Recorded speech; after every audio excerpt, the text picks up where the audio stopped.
Oh my God, that's great. Beer Christmas. Beer Christmas. Beer Christmas. Cheers. Beer Christmas. Beer Christmas. Amen. Amen. Yo, what's going on? Beer Christmas. Beer Christmas. You are at Beer Christmas. Welcome to SpeakEasy Conversation 71. Great Taste Mid-Cap Recap. And Doug's Wisconsin Death Trip that he's there. He made it through. He's got his Great Taste shirt on. We got the Great Taste beers here. We got award-winning beers. We got award-winning owners. We got award-winning clubs. We got award-winning home brewer. We got award-winning. Doug, you won an award, right? I did not win a major award. That's what you're asking. But no. I didn't win a major one either, but I won something. Sorry, that was a bad preference. I'm doing well, man. Thanks for getting all of this together as usual. I'm really looking forward tonight. We're gonna have a blast. So yeah. So I got the award-winning Scaredy Cat beer from Vintage Brewing Company. You got? Hey, I got to start. New Glarus strawberry rhubarb. Oh, you're happy to have that one. That is my favorite I haven't had a lot of New Glarus beer because obviously I'm not from Wisconsin, but that is, of all the ones I've had, that's been my favorite. And it was funny. My brother-in-law's wife, his family's from Wisconsin. Every time they go, they send them beer. And he was like, they have strawberry rhubarb in cans? I was like, yes. So he didn't even know that. So here's to that. Doug, right? We got to get going, but tasty notes right after this.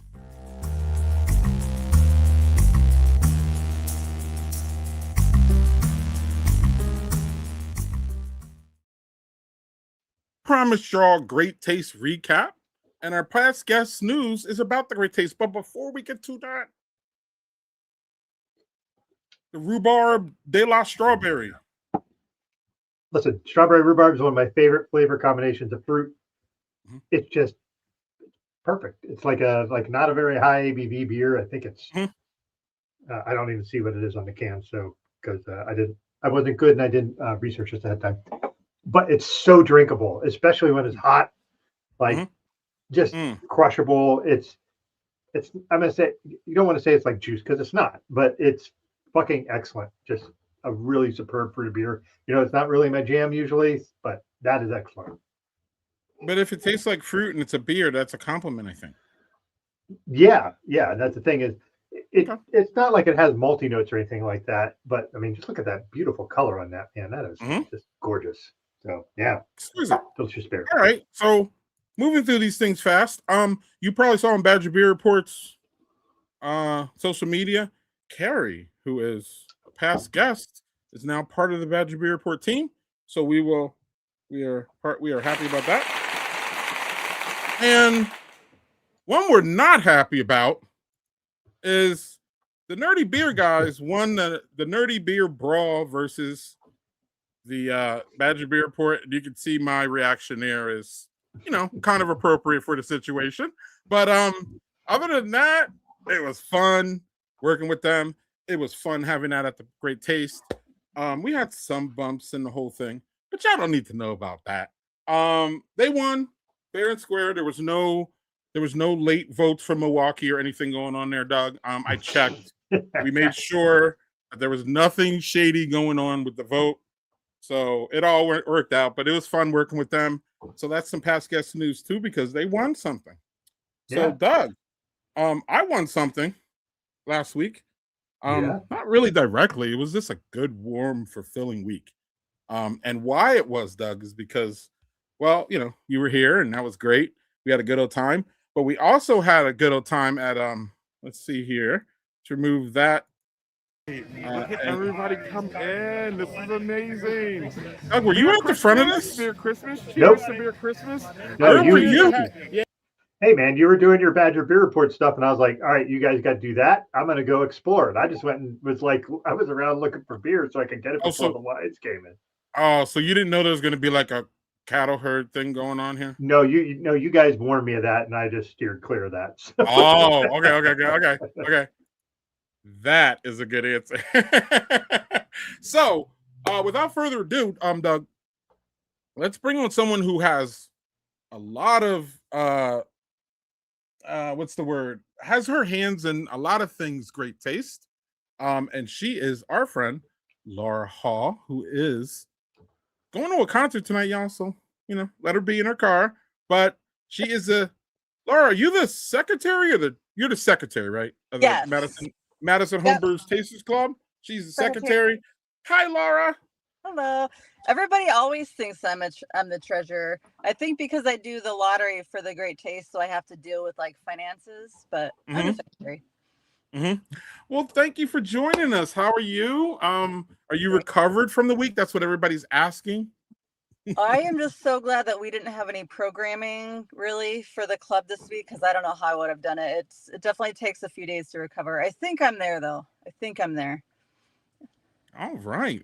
So before we get into your personal great taste experience, given, tell everybody, I know and but tell everybody like your history as far as in the club and how long you've been the secretary, and then we'll get into, how the event went off from your point of view. Okay. Yeah, I think I joined the club in 2018. And I was mostly coming to the education nights. That's kind of one of my favorite parts of the club, is we have a lot of educational programming, a lot of tasting. There's always beer at every event that we do, of course. People come in and talk about mead and cider, right? I mean, it's not just beer, right? Oh yeah. It's all sorts of things. We do a lot of spirits tastings at least once a quarter, I would say. So all sorts of fun stuff. And then a few years ago, I just wanted to be a little bit more active. Wasn't sure where to start. I knew somebody was stepping down as the secretary, so thought I might be a good fit for the board. And that was, I think this is the end of my fourth year. So I've been doing the secretary gig for 4 years now. So. Yay! Well, thank you. And so how was we're the lucky people. The lucky people are the attendees. We get to just walk in, enjoy the whole event, leave, not even think about it. That's not how you have to deal with it, Laura. So tell me, was this year smooth? Because again, for us, it's always going to feel smooth. This is Doug's first time, so respectfully, he has no idea. Respectfully, I know that there's been rough times because I'm in the club, but I don't know if a lot of people see what I see. If that makes sense. So was it a good year? Doug's first year? Yeah, it's my first time being there. Oh my gosh! Well, yeah, I didn't get to see you there, and I feel bad about that, so I apologize. That's okay. I don't even know where I was, honestly. So hold on, Laura, real quick. Tell Doug he has to stop feeling bad about the people we missed, because you're literally never going to see everyone. And in fact, I don't think I saw you. You said you saw me though. Yes, you were having a very heated discussion. There's a lot of arm flailing. I decided to stay out of the way. I was like, I'll catch him in a minute. And then, of course, Craig having a heated discussion? Bullshit. I don't believe that. It had to be around Venture. Maybe. I don't know. But yeah, you know what? I was pissed.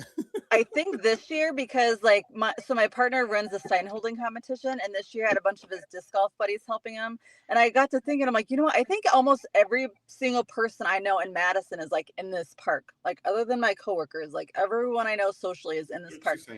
And I probably saw maybe less than 10% of them. I mean, yeah, Greg, it's just never going to happen. This is never going to happen. Absolutely. No. Right. No, it's just such a big place. We don't have to put like trackers on each other, you know. Oh my goodness. Even my group can't stay together. Like my friend group can't even. Like some of them I barely saw. So Yeah, and Doug's like, Greg knows everyone, and I'm like, I got it, but like, this is like everyone who was in beer in Madison. Like, if you're a beer person here, you would like Doug would probably have the same experience with you, Laura, if you know what I mean. Like yeah, walking around and like you can't walk to things until you see someone. Maybe you saw them last week. You probably saw them last year, though. You know how this goes, Laura. yeah, for sure, for sure. No, So, but yeah, Laura, it how was was it? So was it tight to this year? Was it good? Was it a struggle this year more than not? I mean, it just feels easy for us walking in. yeah, no, I mean, I think it felt easy for me too. I guess so. Most of my job is done before the Great Taste. The morning of, I do have to stop by the formerly Courtesy Gate, now Staff Gate, to kind of shore up the list of people who might be checking in there. So there's a little bit of work to do as soon as I get to the fest. And then I kind of hold my breath a little bit until maybe around 2, when I know kind of most people are inside, and then I can kind of let go mentally. But yeah, so I would say for me, I get to maybe have a hybrid. I work a lot, but then, I do get to do most of the fest as a true patron. So that's great. My partner runs the Stein hoist competition, so I'm usually over there for that hour. But this year I didn't work that. I was just kind of a spectator, so that was fun. Yeah, great time. All my family came up this year, which was different for me. So my mom was there, both my sisters, my niece, like pretty much my whole family. Yeah, it was just a really cool year. But I thought it all felt smooth. Good. So now, last question, and then we'll let Doug get in here. So while you're here, you explained everything. So, what was the favorites? What did you? Was there anything that popped at you beer wise? Was a brewery that popped at you? Something new? What's going on? What was going on? I loved Side Project had I think it was called 12. It must have been their anniversary beer. It was a blended barley wine. That must be one of the best beers I've ever had in my life. I just wanted to curl up Oh, in a fire and just go to town. It was beautiful. okay. Didn't drink like 17%, did it? No, oh my No. God. It was such a great beer.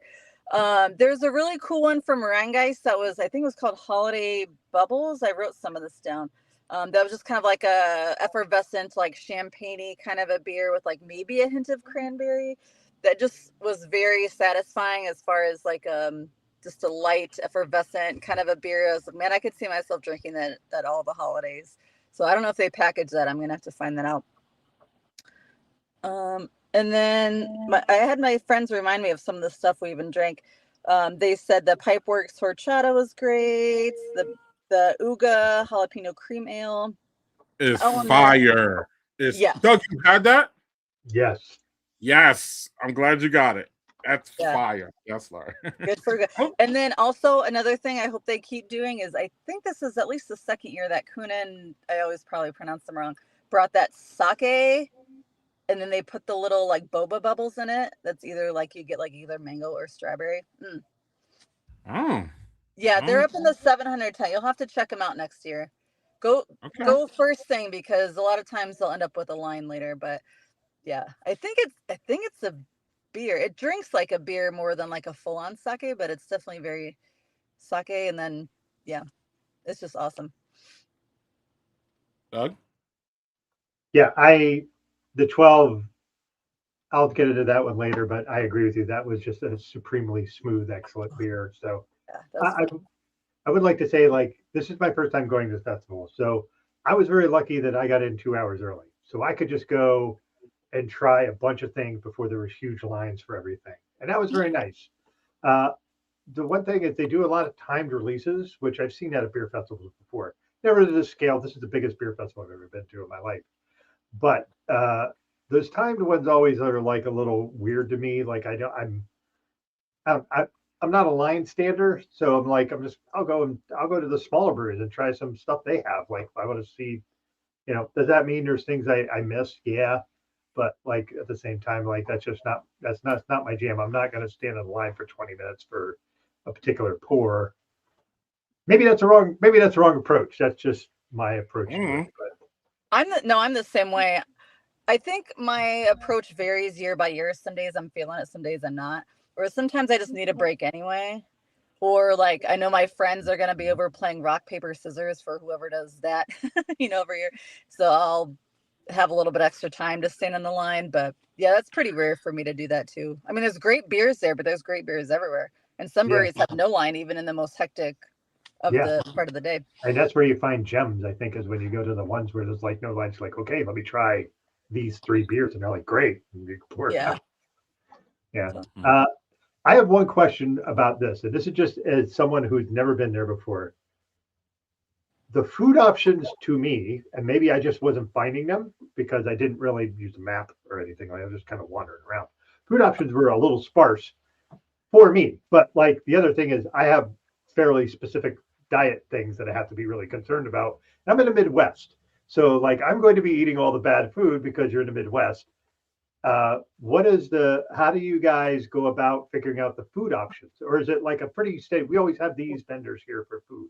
How does that work from that perspective?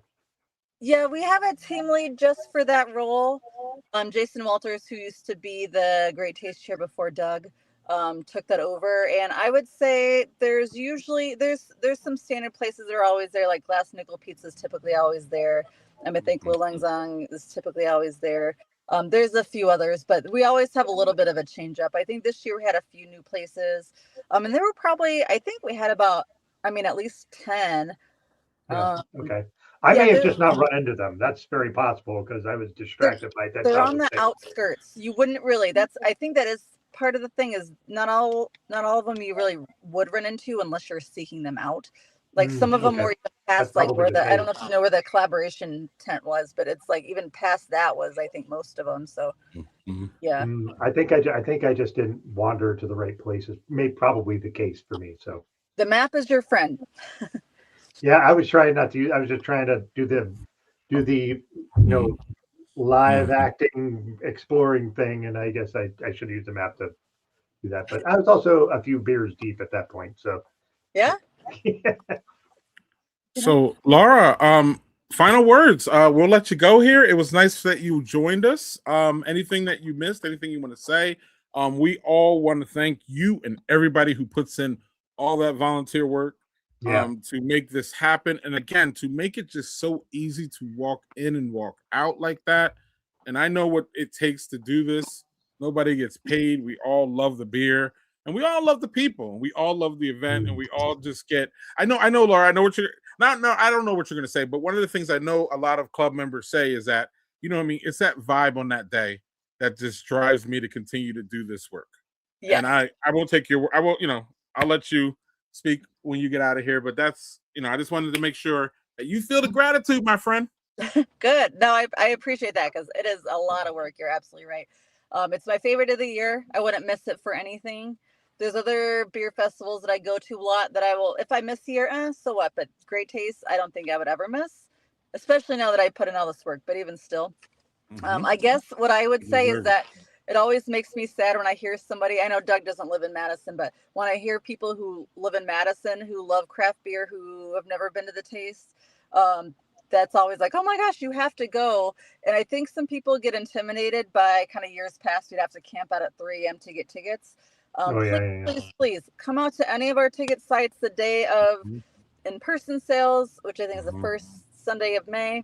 The day after that starts the lottery, which is my jam. So please, please, please enter the lottery.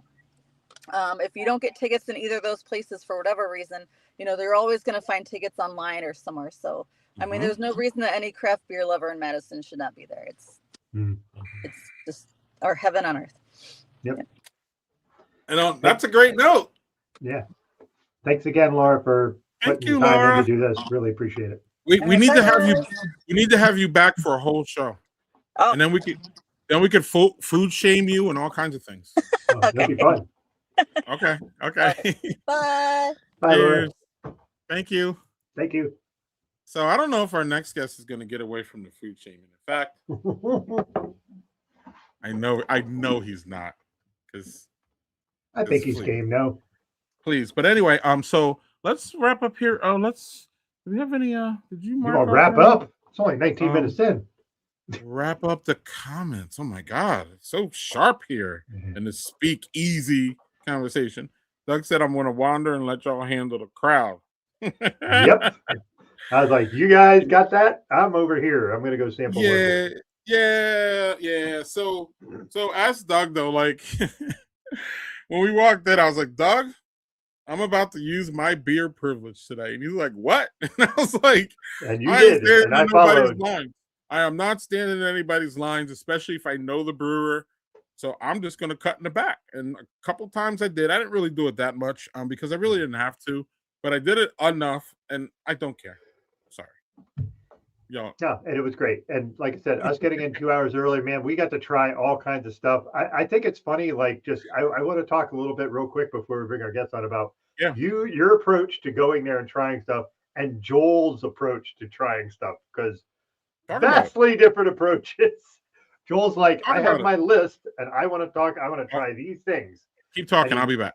Yeah. And he would go, he had a list and he knew where he wanted to go. And Joel's a very organized guy. And he was just like, let's go here. And Greg's like, all right, cool. And we just kind of wandered around. Like Greg nor I had a real plan. I looked at the map. Well, there was an app so you could find the beers and breweries. I'm like, all right, I want to hit all these before the lines get like crazy long, like something like 3 sheeps if you want to get their wolf. Their wolf's kind of, everybody can get that, but there's, they had a derivative of wolf that were doing a timed release, which I wasn't going to do. But there's like Toppling Goliath and Hop Butcher for the World and like all these different big name breweries that you get to if you can get in early and do that. And then you can knock those out before there's a fucking 50-person line, because some of them have that. And it's crazy to watch. But yeah. Whoa, wait. So Joel was organized and I was chaotic. Is that what I heard? You were chaotic. I don't think you were just like, well, I have some things I want to get to. And you told me, get to the things you want to now. Like you told me that. And I had a handful of things planned. Joel had like an itinerary. He was like, let's go and do this. And honestly, it was helpful for me because it actually pinned down and had me try things I would have thought to try. You know what I mean? So you're right. Joel's that like,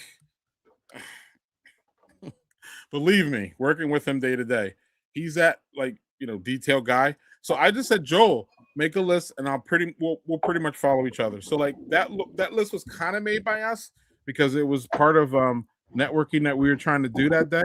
And hit definitely some brewers. And we did most of our networking.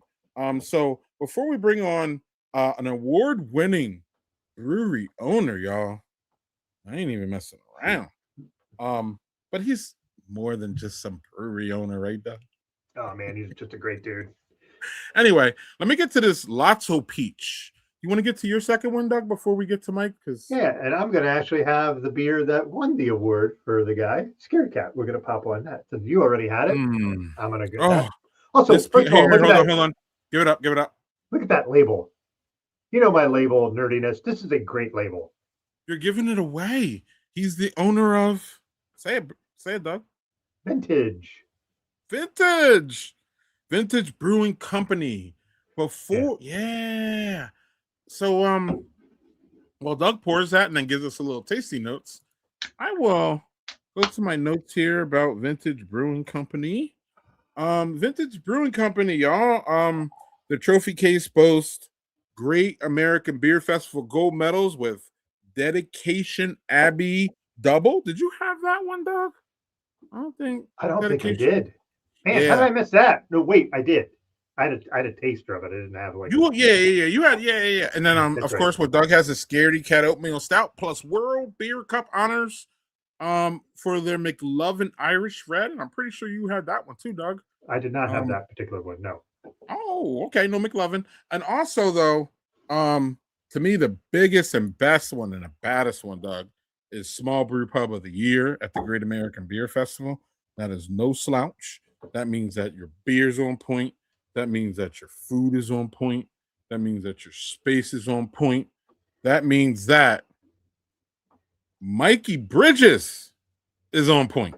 And he joins us right now on the SpeakEasy Conversations. Yeah. That is Mikey Bridges. Thank you, Mikey. How are you? Hello. Fantastic. Hello. Thanks for having us on. The dog. Did we say everything right about Vintage? Did we miss something? When you said award-winning owner, I don't know about that. I mean, If you want to write something on an index card or a stick note, hold mail on. it to me, I'll take it. Okay, but you're the owner, right? One of the owners, yes. Okay, and then y'all won awards, right? Okay, fine. I see where you're going with this. Okay. Hey, when teams win the Super Bowl, the owners get rings. Hey, I'm being humble, just like Laura was when it comes to everything that they do for that beer festival. I mean, that is insane work. I'm also part of the club, and just putting everything away, setting up the day of, and I'm like, I'm wiped. And they do that for a year, setting up for it. I mean, we're blessed to have it in our backyard. Yeah. So, what's in the glass, sir? Yeah, well, you drink. This is I'm going light, Moon Man. Oh, New Glarus Classic. Yeah. Where's the vintage? You know, I drank a few of those out, and I did that, and I got a 60-minute. I had a 60-minute IPA before this. Damn. I'm a hophead, man. I can't. I like. Don't get me wrong. I love a good malty beer, the pastry stouts and stuff like that. I'm kind of getting I love it. I'm happy to drink them, happy to try them. But if I'm gonna crush 4 or 5 beers, it's gonna be something hoppy. So good on you, Mike. Or a sour. I mean, sours. I'm still a sucker for those as well. Before we get to the great taste of the Midwest, which we will get to, I always find it fascinating. So, full disclosure, y'all, Vintage Brewing Company is one of my favorite places. I've had like 3 or 4 of my birthdays there. They are very, very tied into the club. They're tied into our community. They Doug was at 2 of their spaces. Doug absolutely loves Salk. I don't know how you don't. Nice. I don't know how you can't love Salk. And Mikey, it just here we go. So no, that's not it. What the hell was that? It's a foot. Doug, so, great. So I always, how is it like? I don't know. I don't even know what the question is. How is it being an owner of a cool brewery like that? I pinch myself. I pinch myself every time I drive into the Salk location, and I'm always like, how the hell did I end up owning this building and this brewery? Well, great partners, of course. And then I pinch myself and I say, well, I don't own it. The fucking bank owns it. Hey, like all of us. Credit and people with suits and ties that believed in us. So, but no, it's been a blast. What are we on? Vintage in itself, we're going on 26 years. And then we started the Vintage Brewing Company 16, going on 17 years ago. I mean, all of us have been pretty into craft beer. I'm on they're gone now, but Old Chicago used to do the Hall of Foam. If you drank 10 tours, in each tour, I think you had to have 110 beers per tour. You get on the Hall of Fame, and I drank 1,100 beer. I'm not going to do all the math on what that costs. Oh, you see the gears turn now. Don't do it, man. I should have gotten something more than that sweater and that emblem of my name on the wall. So yeah, opening up a brewery was just a dream come true, and especially with my partners. They're all family. I'm the only one that's not a family. I'm the adopted one of them all. When JT Whitney's came available, that space, I remember sitting down with Trent and Brittany, and Trent's like, my cousin's a brewmaster out in Reno, Nevada. He was head of BJ Brew Pubs. They have 88 locations west of the Mississippi, and he was kind of pushing a clipboard around at this. Oh, look, and I have a clipboard with Scaredy Cat sticker on the back. Anyways, I'm ADD if you couldn't tell. Who knew? So they're like, this space is available, and Trent called his cousin Scott, the brewmaster, and is like, hey, you want to give up your high-paying corporate job to, get your hands dirty again? And he jumped at it, and we're pretty blessed. All those awards, I mean, hats off to Scott for all those. I mean, he's killing it. Mm-hmm. Hey, can I talk a bit about the Salk location? Because one, it's beautiful. The food is just superb. I can see why you guys want brew pub, because your food is just awesome. And I would like to personally shout out our I'm going to use the term waitress. That might be the wrong word. No, There's a lady named Mara at Sock. She was yeah, awesome. She was funny and like would poke fun at us. Like just awesome fucking person to have, give us beers and food and kind of guide us wherever we wanted to. But like Mara was fantastic. Just great food, great beer. Your what the hell was it? Hold on, I have the name written down. Your Sock Nest Monster. Just my favorite beer I had there. That beer was awesome. Go back to well, not back to, but to family business. So it's funny that you mentioned Mara. Her husband works with her there too, and they have 5 kids. All 5 of them worked at the Vintage, and 3 of them still do. The other 2 are in college, and he was the principal for the school in town, and that's like his side gig. And she does special education for the school as well, and it's kind of like that's cool. Not saying they're fun job, but I mean, breweries are fun. I mean, I'd work. All right, that makes me make Mara even more because my oldest son teaches special education as well, and there's you got to be a special kind of person to be able to do that stuff, and that just makes me like her even more. So I'll make sure to buy her dinner for this compliment. Yeah, she won't remember me from a can of paint. I just thought she might. She might. Don't do that, Doug. You can be memorable, sir. Here's the thing: I could be memorable if people have never seen beards. Otherwise, her husband's got a pretty big beard too. It's pretty. And my beard will not make a dent in that memory. That's okay. So, Mike, you have an interesting perspective because we talked to Laura, who was behind the scenes as far as like putting the event on. You talked to us 2 goofballs who just roll up and have a good time. But you have to, how much work is it to put out, and to get all that beer at the Great Taste? And on top of that, let's talk about Vintage. Now, y'all just don't bring beers. Y'all bring a themed party to the party. Let's talk about that. What is I mean, this isn't just this year, too. Y'all been doing all kinds of crazy fun things for the Great Taste. Well, this year was pretty easy. I kind of went on Amazon and just bought a bunch of Alien versus abducting cow themes, and it's a bunch of blow-ups, which I'm never going to bring swag to sell at the Great Taste anymore because people will buy a shirt. That's fine. People want to buy your stunts.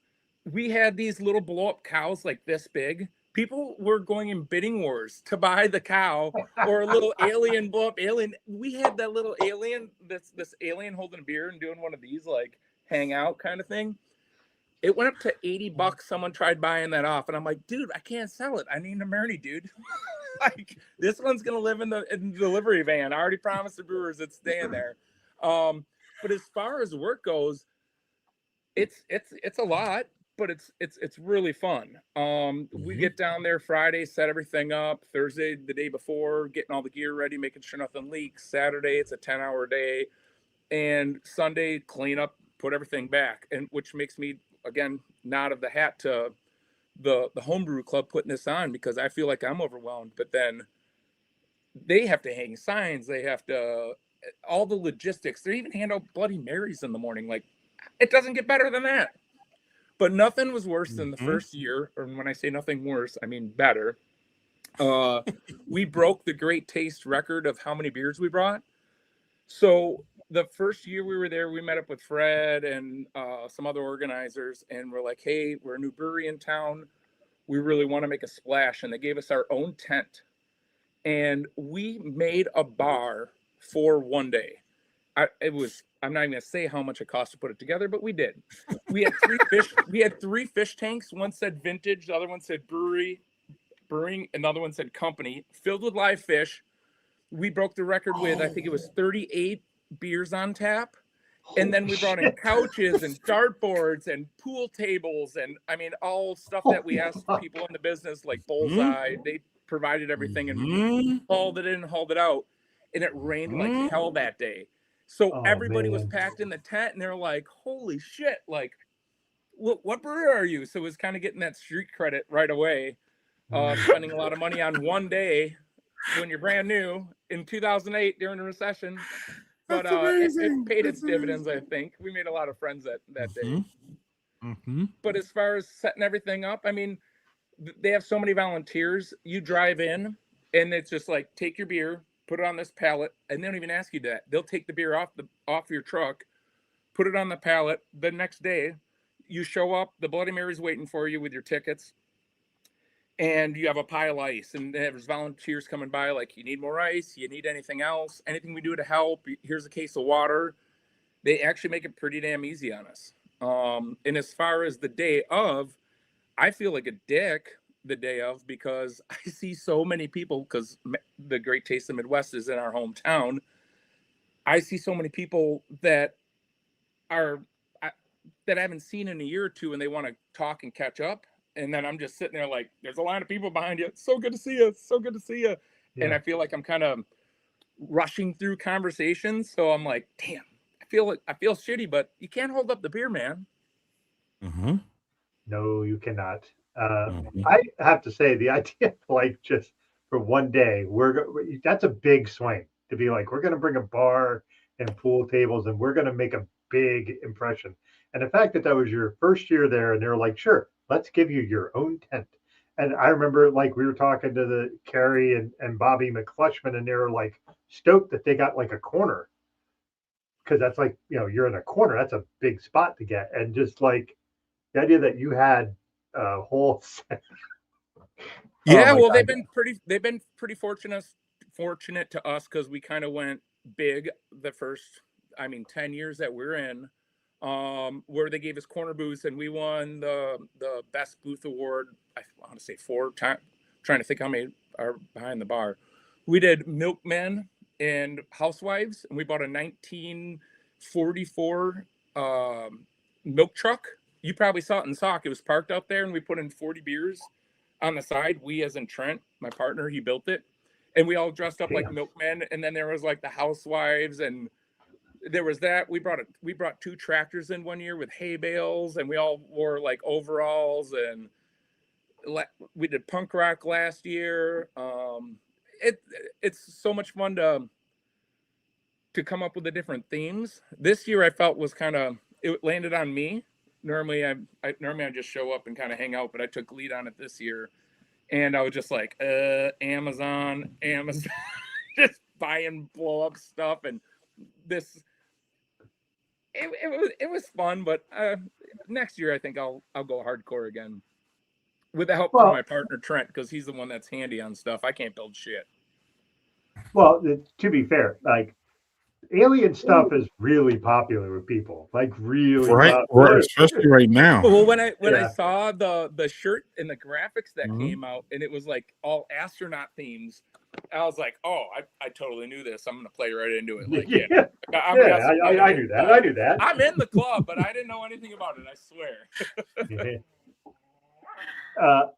I have to say that this is off topic of Great Taste real quick, but when we were at your vintage brewing, and Greg's like, hey, this is Mike. I think it was East. Yep. And he's like, this is Mikey. I'm like, great. Hey, I'm Doug. And we proceeded to have like a 30-minute conversation that was so like beer I don't even think was mentioned. And it was one of the best conversations I had the entire time there. That was so much fun. And I really enjoyed that. And I was like, we have to have that guy on the show, because this is fucking great. We need to have him talk. This is what I love doing. I mean, the wife's like, you work so much. And I'm like, yeah, but and I'm not saying this because I'm on camera, but like, I get to go to work and make friends for a living. If I'm having a bad time or whatever, I just walk around the bar, pour a 5-ouncer, and just say, hey, what are you drinking? And start up a conversation, make friends. I find satisfaction in seeing other people having fun. Like, that's what fills my cup. Hey, Doug, quit fighting. And Doug, he's so good at it too, isn't he, Doug? He's so good at it. The thing is like, I'm generally very good at that too. I think I'm all right too, but this guy. Yeah, but like, I was like sitting there and we were talking about like, what was it? It was like we were talking about that dumbass CEO that got caught with the lady on camera at the Coldplay. And then you and I went into like a 10-minute conversation about relationships and marriage, and how marriage shouldn't be hard, life is hard. And we're like doing this whole conversation, and it was marvelous. We got deep. Yeah. So I just want to say I super appreciate that you, not knowing me at all, you were just willing to kind of go off the deep end with the combo. That was great. Hey, I always appreciate a good conversation. Yeah. So also I have, so out of the vintage beers, what is the one that you keep, what's the one you go back to? You said you're a hophead, but is that where you're going to go with a vintage beer? You're going to pick a beer that you guys make. What's the beer you go to? Your default. I bet you it's the red. Like I said, I usually go with the hoppy beers, but I'd say dedication, as long as I don't have to work for the next 3 days. Dedication's the Belgian double. It clocks in at like 9.8% or 10.2. It's great. And It's it's complex. smooth. I always say, like, if you don't like too beer, smooth. just drink one of these and you're going to be smiling by the time you're done with it. Dedication's good. Otherwise, whatever barrel-aged beer Scott's coming out with, we're pretty fortunate. We have a Wollersheim winery right across the river and a great relationship with Philippe, the winemaker there. And they give us all kinds of barrels, and they also do spirits, phenomenal spirits. So there's always something creeping up. And it's like, oh, this is good. So the barrel-aged beers is usually the ones I go for. Yeah, that's but yeah. I'm usually, now you got me thinking. It's like asking which one's your favorite kid. All right. Yeah. So dedication. All right. Well, while we're here, real quick, so we're gonna hold you to this. So when you're not drinking vintage and you're out and you're drinking this bullshit. What do you do? Which one are you picking, Mike?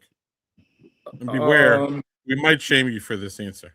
Well, there is no High Life on there or Pabst Blue Ribbon. I mean, if you're gonna drink commercial beer, at least don't be a schmuck about it and drink something that's at least not that bad of an adjunct lager. So PBR should be up there. But it's that's not. You gotta pick what's you up must there. Choose. This is where the shaming could come in, Mike. Beware. No, yes. I think that for flavor on all those, Busch Light. Oof. Well, I'd say Yinling if it was not Yinling Flake. Yinling Flake is like an ultra light Michelob Ultra, and it just, I mean, who wants to drink something that's, hey guys, quit fighting. Sorry, my pit bulls are just at each other's throats. Hey guys, go inside. Come on. I'm gonna go with Busch Light just to make the farmers around us feel like I'm part of them, you know. Okay. Farmers, because it's brewed for the farmers. Okay, I gotta tell you a story now. Can I tell you a story quick about this? Yes. Wait, hold on. Let me get Doug's thing real quick, and then Doug. If I'm gonna have to pick one of these things, it's probably gonna be Corona Premier. Okay. If I have to, maybe Miller Lite. Miller Lite might be the other option.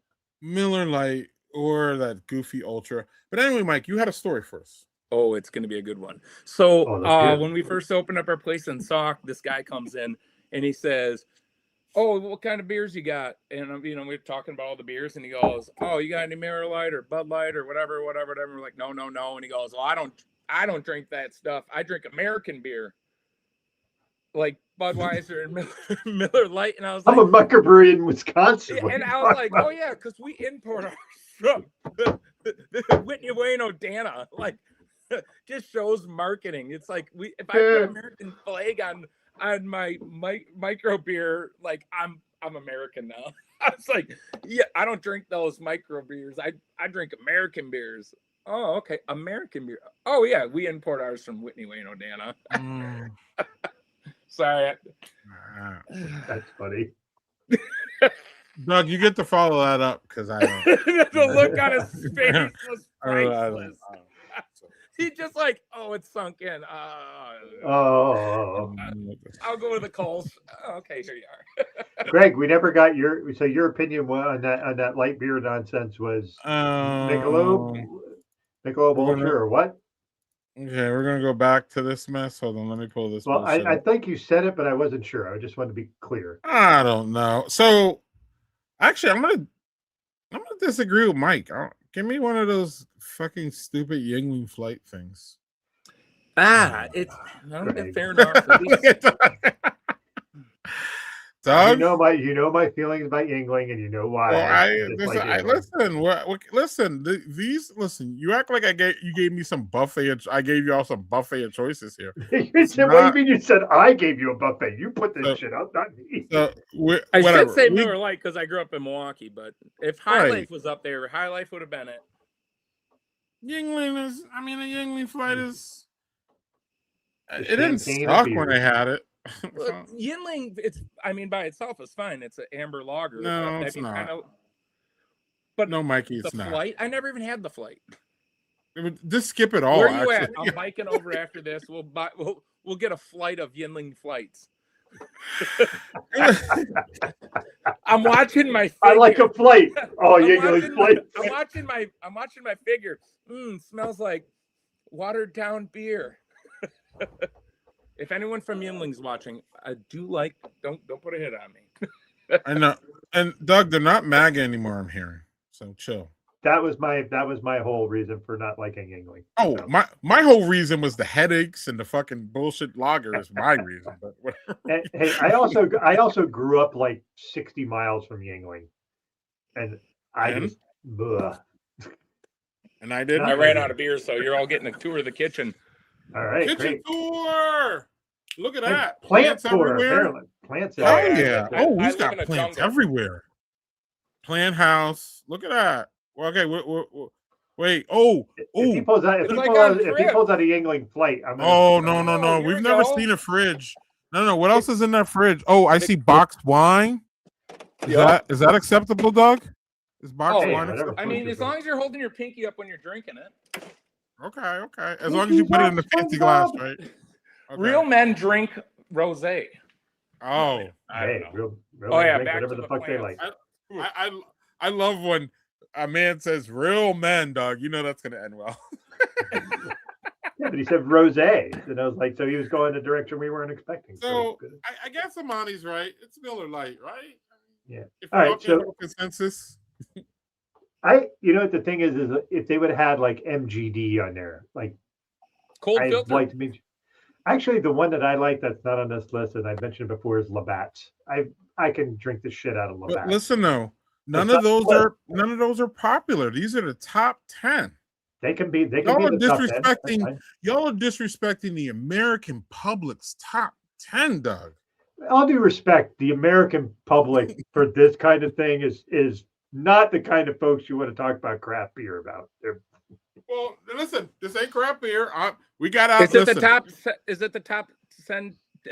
Top Light 10 beers, at top 10 Walmart? light beers by Yep. sales volume. by sales volume. That's it. So that's why it's being presented to y'all. Because Also, how is Bud Light still there? I thought all the knuckleheads were boycotting that beer. yeah, they boycott for like Doug. You know how? Yeah, you boycott already- for 5 minutes and then fucking. And be so done. right, they boycott until it's not convenient anymore, which is literally like 3 minutes, and then Yeah, but then they're out. I miss my Bud Light beer. Right. I had so one of the Mike or so vintage. I'll tell another vintage story. Doug, Hell yeah. I think I might have told this before on the stream. I went to Mike Vintage for about a year and a half. Had a place in Cross Plains, Doug, and Cross Plains. Oh, is, good lord! Cross Plains, Doug. Listen, you don't have to say anything, my guy. I'll say this is all me. Cross Plains, Doug, is a remote place, and listen, Mike can jump in whenever he wants. I'm just telling my story, and Mike will tell. You know, if anything's wrong, he'll tell me. So, they moved into an old an established place that was there for a long ass time, Doug, in a small place. They closed. So then, it was like a couple months after that, Vintage announced, "Hey, we got a new place." Blah blah blah. And I was like, "Damn, Doug, I love Vintage. I'm going out there. Let's go. Let's get to Cross Plains." And it was literally the worst experience of my entire Vintage life. Actually, it was not good, Doug. So went in there and got ignored by the people. And then I don't know, we know that the clientele in a place is not. It's really, sometimes it's reflective of the place, right? But a lot of times, people walk in, So I sit down to this guy, Doug, and I sit right next to this guy, and I sit down, and I was like, can I have a flight of beers? You know, and the guy's like, oh, if you want those small beers, guy, you don't have to pay for them. You just ask for samples, and they'll give them to you for free. And I was like, really?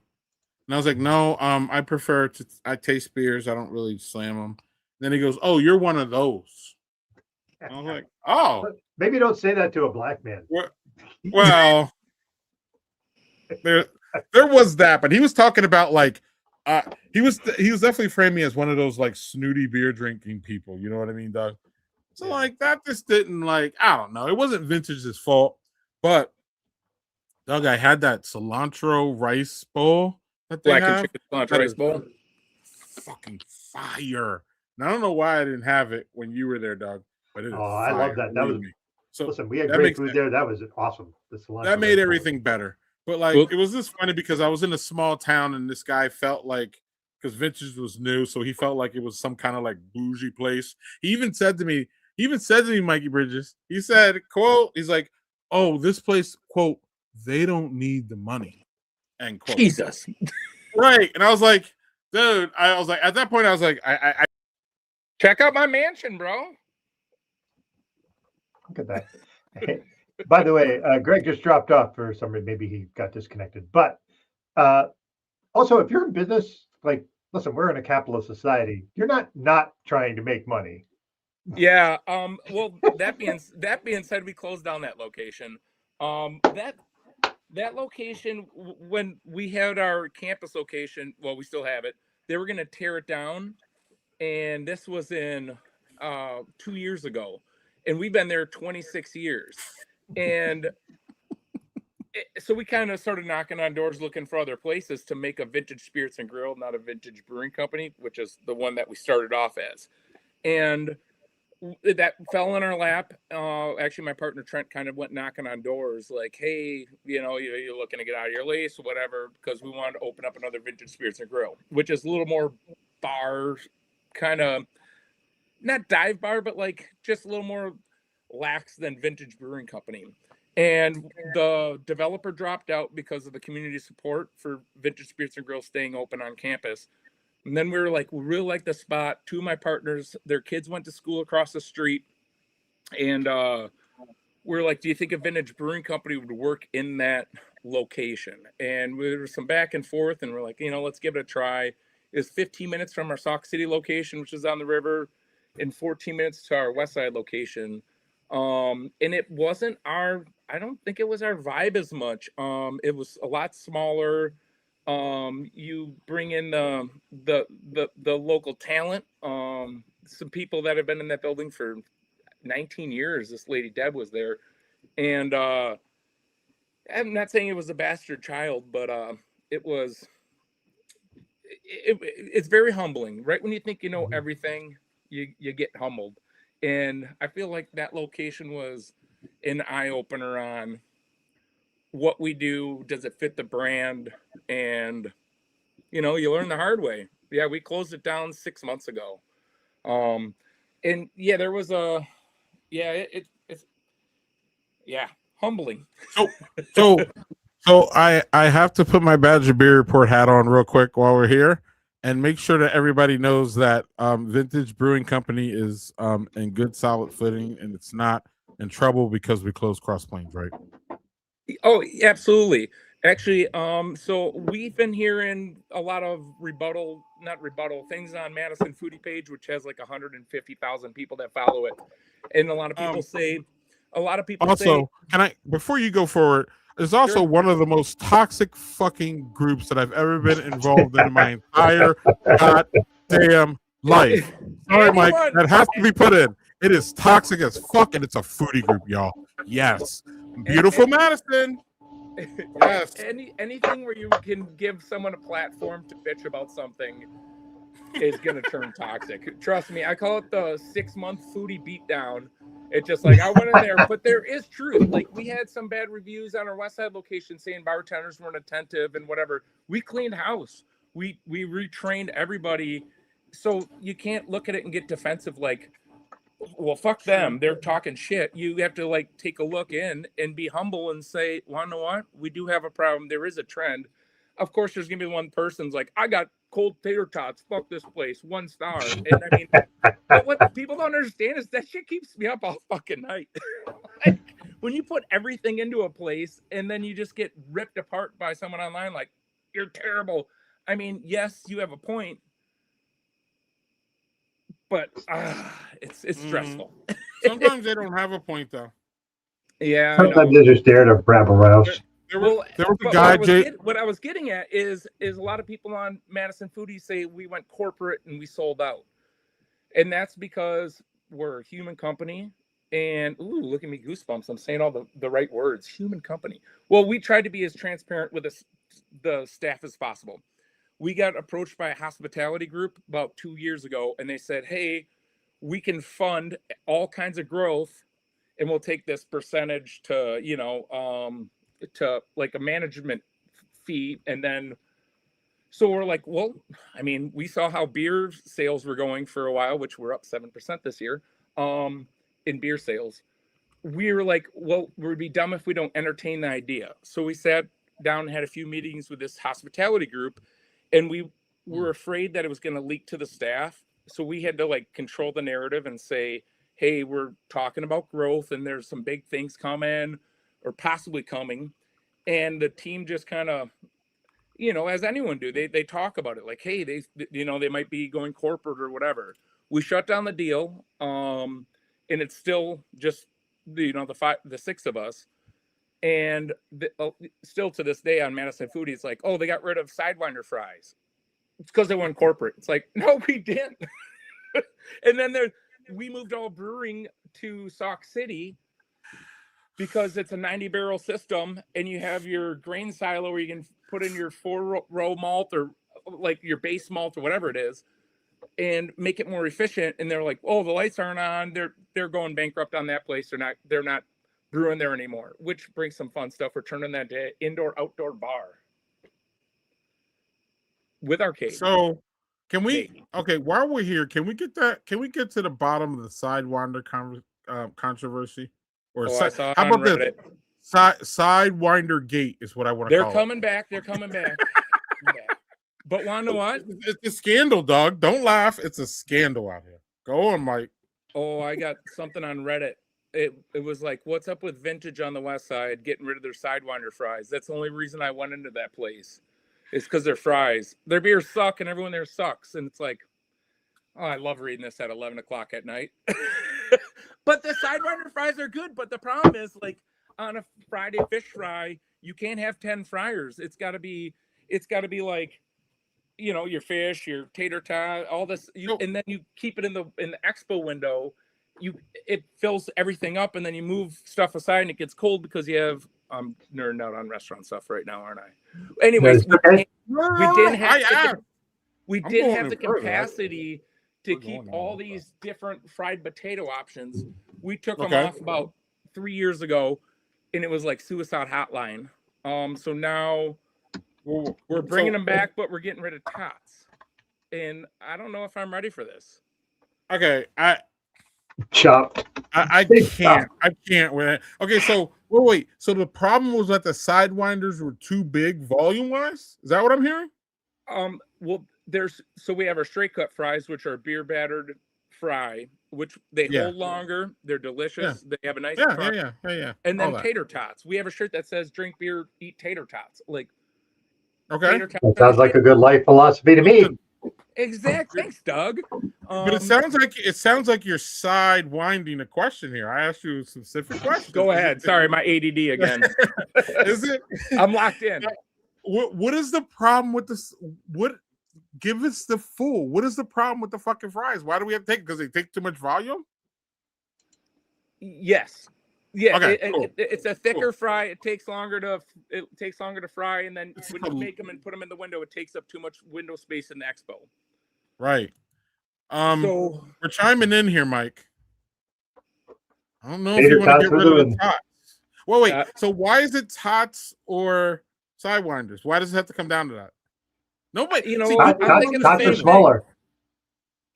But people don't understand these decisions, dog. I want to get to the bottom while we got a professional here. Go on, Mike. Well, now we have a culinary director, and The consensus is tots are gone, and we'll bring in the fries.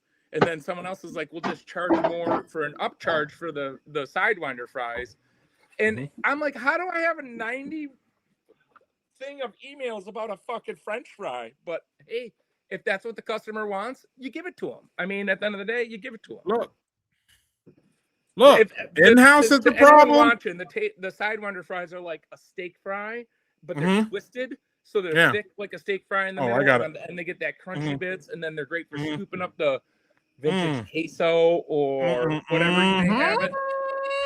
I know. We're getting blown up on it. I saw the Reddit. I was like, God damn. Wait, I gotta find these. I gotta find them. I literally gotta find them. I'm just gonna say that there's too many people that have nostalgia for tots, and I'm one of them. I'm just saying, like, I do too. I mean, every time I take someone's order behind the bar, I go back and I'm like, we got, regular fries, Sidewinder fries, tater tots, coleslaw, blah, blah, blah, blah, blah. And then they're like tots. And I always say, can't go wrong with tots. No, you can't. And okay, but there's tachos and, I'm going to make an executive order. I don't usually do this. I'm very run the restaurant like it's a democracy, but I'm going to have to put my foot down on this, Greg. Oh. All right. No, they're staying. There's a big decisions that you have to make as a restaurateur. Look, they're the Sidewinders, y'all. Yep. You ever have them, Doug? No. They look beautiful, but I could see your point. They take up a lot of space, and they fill fill people up. And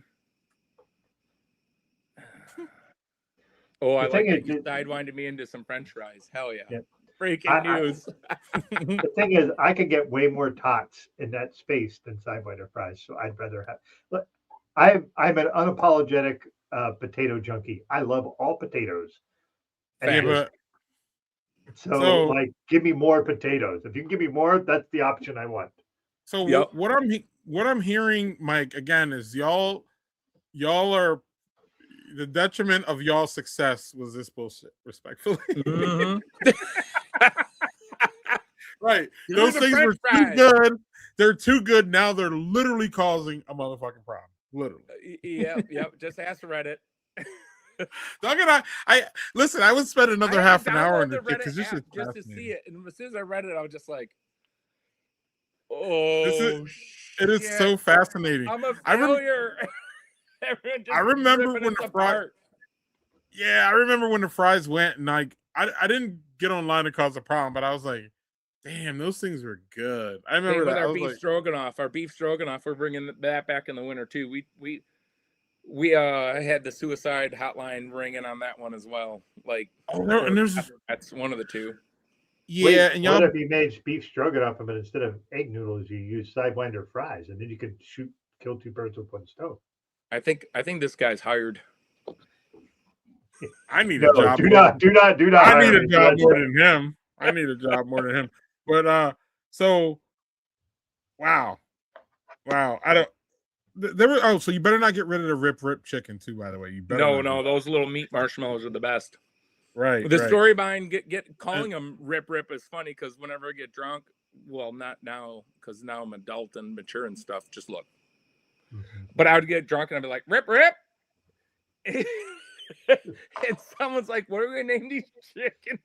These little chicken. No. And Brian, I was like, rip chicken. And then they put it on the menu, and I was like, oh my God, that's embarrassing. But it's kind of cool. But it works.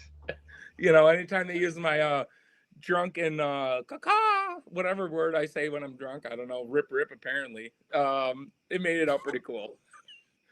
All right, Mike, you call them a cut up shoe, whatever they are, they're delicious as hell. They're delicious. Mike, you don't have are you trying to hang out with us, or do you have to bump out? I'm going to take the dogs for a walk, but I'll hang out for a bit. Oh, cool. Okay.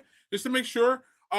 This is there was another our other guest is here, so we're gonna bring her up. But I wanted to there was another thing, Mike, I want to get to if we can have to later. I'm pretty sure there's another item that y'all took off the menu and all hell broke loose. And Buffalo chicken sandwich is back. The who? buffalo chicken sandwich with the 2 chicken thighs and Wait, y'all took that off? so well, but hear me out. My disclaimer. So restaurants weren't doing good last year. People weren't drinking as much, and people weren't spending as much. People were looking for value. So we brought in a consultant, if you will, and he goes, "You don't need 5 chicken sandwiches. You need 1. You don't need this. You need this." And it literally shrunk our menu down. I wouldn't say in half, but by like 40%. But you don't hire someone and tell them how to do their job. You hire someone and listen. I learned a lesson. Go with your gut. So now we're bringing it back in slowly but surely. But bringing sexy back. Yeah, I am bringing sexy back. Yeah, And sexy sidewinders. That was my sidewinder as part of the beef stroganoff solution. Oh, so why wouldn't I do that? Because I thought you would be like, I'm not putting a comment up that says Doug is a genius. Fuck that. Oh. Well, you are. You can't. I mean, you have moments like we all do, right? That's fair. That's fair. That's fair. So senior moments is what I call them now. Yeah. Yeah. So anyway, we're gonna bring on our guests, and the senior moments is not a great segue for her, so we'll have to ditch out of that. Why do you even say that, man? Well, because I'm the segue guy, and I gotta. Y'all talk about senior moments, and so we'll just talk about Doug's old ass before we bring up Carrie, because she's amazing. And newest member of the Badger Beer Report, but really, mostly more important, Mick Fleshman's. Yum is Mick Fleshman's, and she's joined us from McFleshman's, or is that McFleshman's? I am. I'm up in our program right now. Well, thank you for joining us, and excuse the horrible introduction by me, but I'll blame Doug for that because he's the old one. Well, I'm throw there. I agree with you. Potatoes. Oh, Carrie, you're. I'm gonna. Yeah. Oh, Mike, you'll be back. Mikey, you'll be back. And Carrie, we can barely hear you. Can you move to a better place? We can't even hear you. Maybe the office is a little bit. Yeah, it's a little bit laggy, but see what we can do for there. Yeah, she's gonna let her move around, and we'll come back. And Mikey's moving around too. Doug, you're moving around. Oh shit! I didn't know you. Look at that, baby. That. Yeah, I did. Damn, I'm and jealous. the Appleton scene. Look at that. I am fucking jealous. Chicken-fired dark lager from Vault 202, baby. I don't have any Vault 202 in my damn house. Shit. Yeah, this is the only one I had. So whatever, man. That's better than nothing. Let's see if Carrie's back here. Roasty, baby, roasty. There we go. Better now? Carrie. Yeah, it's better. Okay, good. Did you see I can talk louder too. I got a big. Did you see Doug had? Doug, I don't think she saw, or maybe she did. Oh, I saw it. I saw it from Vault. Yeah, from right up the street. Right up the street. Yeah. So how you doing? Are you recovered from the great taste? I'm getting there. You know, I went into great taste coming off of Mile of Music. Oh, that's true. It was a big 2 weeks. Mm-hmm. Mm-hmm. So you've been drinking this week, or no? You haven't. No, not at all. So, do you have any? Were there any favorites? While we have you, we won't hold you long because you're still at work and the things. But what was the pours that you had that jumped out, or breweries? I unfortunately did not really get much opportunity to get out and try a whole lot of stuff. The one, it's a big brewery. Shoot, who was it? Oh, is it Not Revolution? Oh my gosh, I am blanking right now. This has been a couple weeks that have been big. What about was it Side Project? Yeah. Yeah, I did not get any breweries. I got to one or two before the fest started, and Okay. see, it didn't really get to many other places. We were just so just didn't get much, but I only tried. I mean, I saw a couple of things that were near us. Nothing that honestly is totally sticking out to me, just because it was such an booth. So we were trying to figure all this stuff out, and we were just, Were y'all busy all day? Can you hear me? Were y'all busy all day? we were. Yeah, you were. Three of us came home with no voice, because we were doing Stein holding competitions to us tickets that we're throwing here. So there was a lot of people and countdowns and Yep. really big day. And I, like I said, coming off of Mile of Music, 4 days of the weekend before. So we're all pretty. Imagine you're pretty spent after all that. Yeah. Yeah. I would also say that McFleshing brought several cascales. We did. We had 3 different first. That's insane. That is That brought our insane. beer engine, so we were. Hey, Greg holding this Stein like a. Carrie should know this time. It's a Lagerfest Stein. I see that. Yeah. Get me another one this year. 50 days away. Look at that. Look at that. So, yeah, y'all were really busy. Like, explain how that is pouring all day. Because Mike, nobody knows. I think Mike was running around half the day. And so you actually poured all day. How was that? I did pour all day.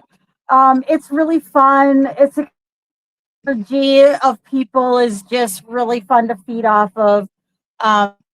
Definitely exhausting, especially going into it tired. But I've always loved working at Beer Fest. People are happy to be there. You can be a little snarky, which is always good. It's just, I enjoy doing it a lot. I've never attended the Great Taste. I've only always worked. So. Well, I think you and I had a brief conversation near the end where you said next year you're going to actually not work. Yes, next year I will be an attendee. Yeah, I know, right? We're doing it all. We're gonna tailgate to buy our tickets in person. We're doing the whole. Wait, is Doug going to not work as well? Is it going to be both of you not working? It's gonna be both of us, yeah. Wow, poor Bobby. I know. We're gonna. The ticket sales are half the fun. It always looks like a lot of fun, so I'm already excited for it. But Yeah. or anything, because don't want that. But yeah, I'm looking forward to it. You don't have to do all that. You're a member of a media organization that has connections. I'm just saying. Yeah, you don't even have to do all that. I didn't. Well, even with that, I probably still kind You different, Doug. Fair. I was just tangentially associated with Badger Beer Report. So. No, Doug, no. Remember, Doug, you got here because you are a media member of this thing, and we're doing this so that you got in for free. Literally, buddy. True. So you weren't just a tag along, and neither is Carrie. Mike's a tag along. That's the tag along right there. I sell it. I don't sell. I'm a great The tasting literal seller tag along.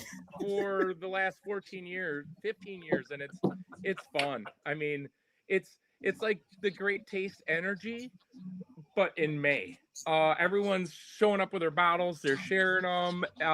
We do breakfast in the morning. We did camping for a decade and a half. It's fun. It really is. It's like beer Christmas, as you mentioned. Beer Christmas. I always say beer Christmas. The the night before all the pre-parties at the Great Taste, it's like you're waiting for Santa to come down the chimney to give you your presents, but instead on all those pre-parties, Santa comes down and drops you no hangover, because the last 15 years I've hit like 10 to 15 Great Taste parties, and I wake up like, let's go. And then you got like, it's a beer miracle. Yep. Yeah, and then you got like hangover. Yeah, you got like Giant Jones putting on full concerts. So like it's just the whole thing. Mikey, you remember it used to just be camping out. Now it's like concerts and food trucks and like it's. And a lot of people say with the Great Ticket sales, like, well, there's only Carbon 4 that does the camping now. I don't think it's because it's a decline in the demand for the tickets. I think it's after COVID, it broke a lot of traditions. So I used to go to the Miller or the Brewers home opener every single year since I was 15. COVID, I missed it. I haven't been back to opening day once. So it broke a lot of traditions. It's still sold out. There's still a huge demand for the beer fest. It just, people are like, well, I camped every year for 15 years or 20 years, and I didn't do it last year. I'll just show up and have breakfast, hang out, do a bottle share in the parking lot of the Vintage or Carbon 4, wherever, and still get a ticket and have fun without. It just broke tradition, I feel like. So it wrecked a lot of things. To get back on the better side, another thing about the Great Taste. So we talked about the Great Taste, we talked about the tickets. We didn't even get to talk about Eve, Great Taste Eve. That's what I was going to ask about. Insane. And this picture right here is Great Taste Eve for me. It literally is. Obviously, it's Bobby. But not only is it's Bobby, Jessica, it's Bobby and Tracy from Boulder Junction, our latest new woman master brewer up in the Northwood. Shout out to Tracy, she's amazing. But to me, it's those people getting together, Carrie. It's when does Bobby meet Jessica Jones? Like those two forces, or Bobby meets Tracy from Boulder Junction, or you know what I mean, just to see that.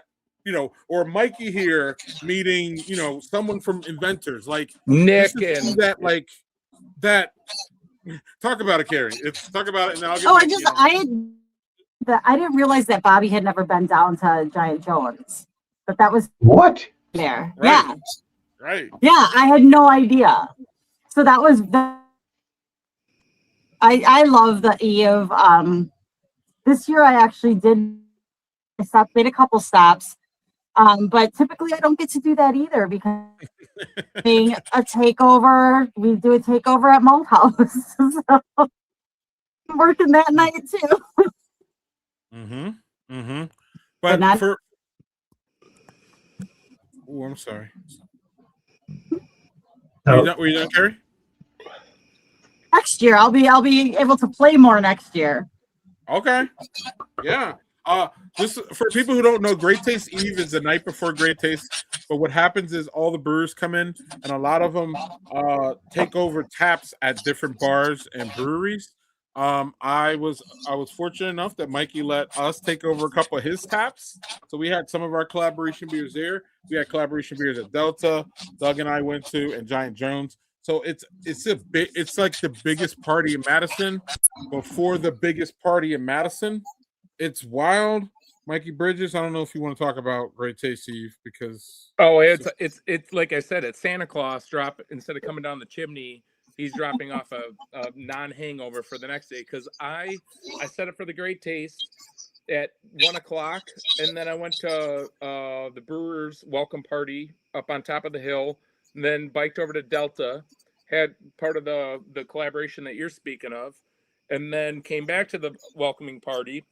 Went to Argus for some beers, and then Maduro's for the Bell's Tap takeover, and then met you guys, which was the first time meeting Doug at the Vintage at Cap East, and then we all migrated over to Giant Jones, which I drank about 4 or 5 10%ers. I mean, it's giant beers.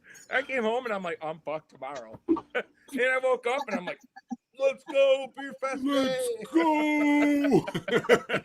That's what generally. Yeah. generally the Christmas gift of like, oh my God, I don't feel like I'm going to die. But I feel like my first beer that I poured, I was just like, little shaky, just a little bit. Yeah, but you settled out. It's fine. We'll fit it up. It's a fucking blast. Doug? It's funny because so I'm a nobody in Madison and that whole area because I've never been there. But I got to meet so many interesting people on the eve, talking to, I think it was the guy's name is Nick from Dead Bird. Yeah. They talk about his arcade, and I got to talk to video games, which is a nerdy element of my life so I got to talk about all the different things he has there and him doing stuff where they have they do vegan food, which is cool because that's not an option that you see a lot in the Midwest. But that's cool. He's doing something different and it works. And then you have the guy from Inventors. I talked to him 5 times and I swear I can't remember his name. And usually I'm surprised I remembered Nick's name, to be honest. Because I Trevor. Trevor. It's Trevor. Yeah. But I'm a person that I can remember faces all day long. But if I don't get your name right the first time, I'm not going to get it for 5 more times. So unfortunately, that's just how I roll. But it was really cool just to meet everybody. What was interesting is every time Greg wore a shirt from a particular brewer when we were out, I was there Wednesday through Sunday.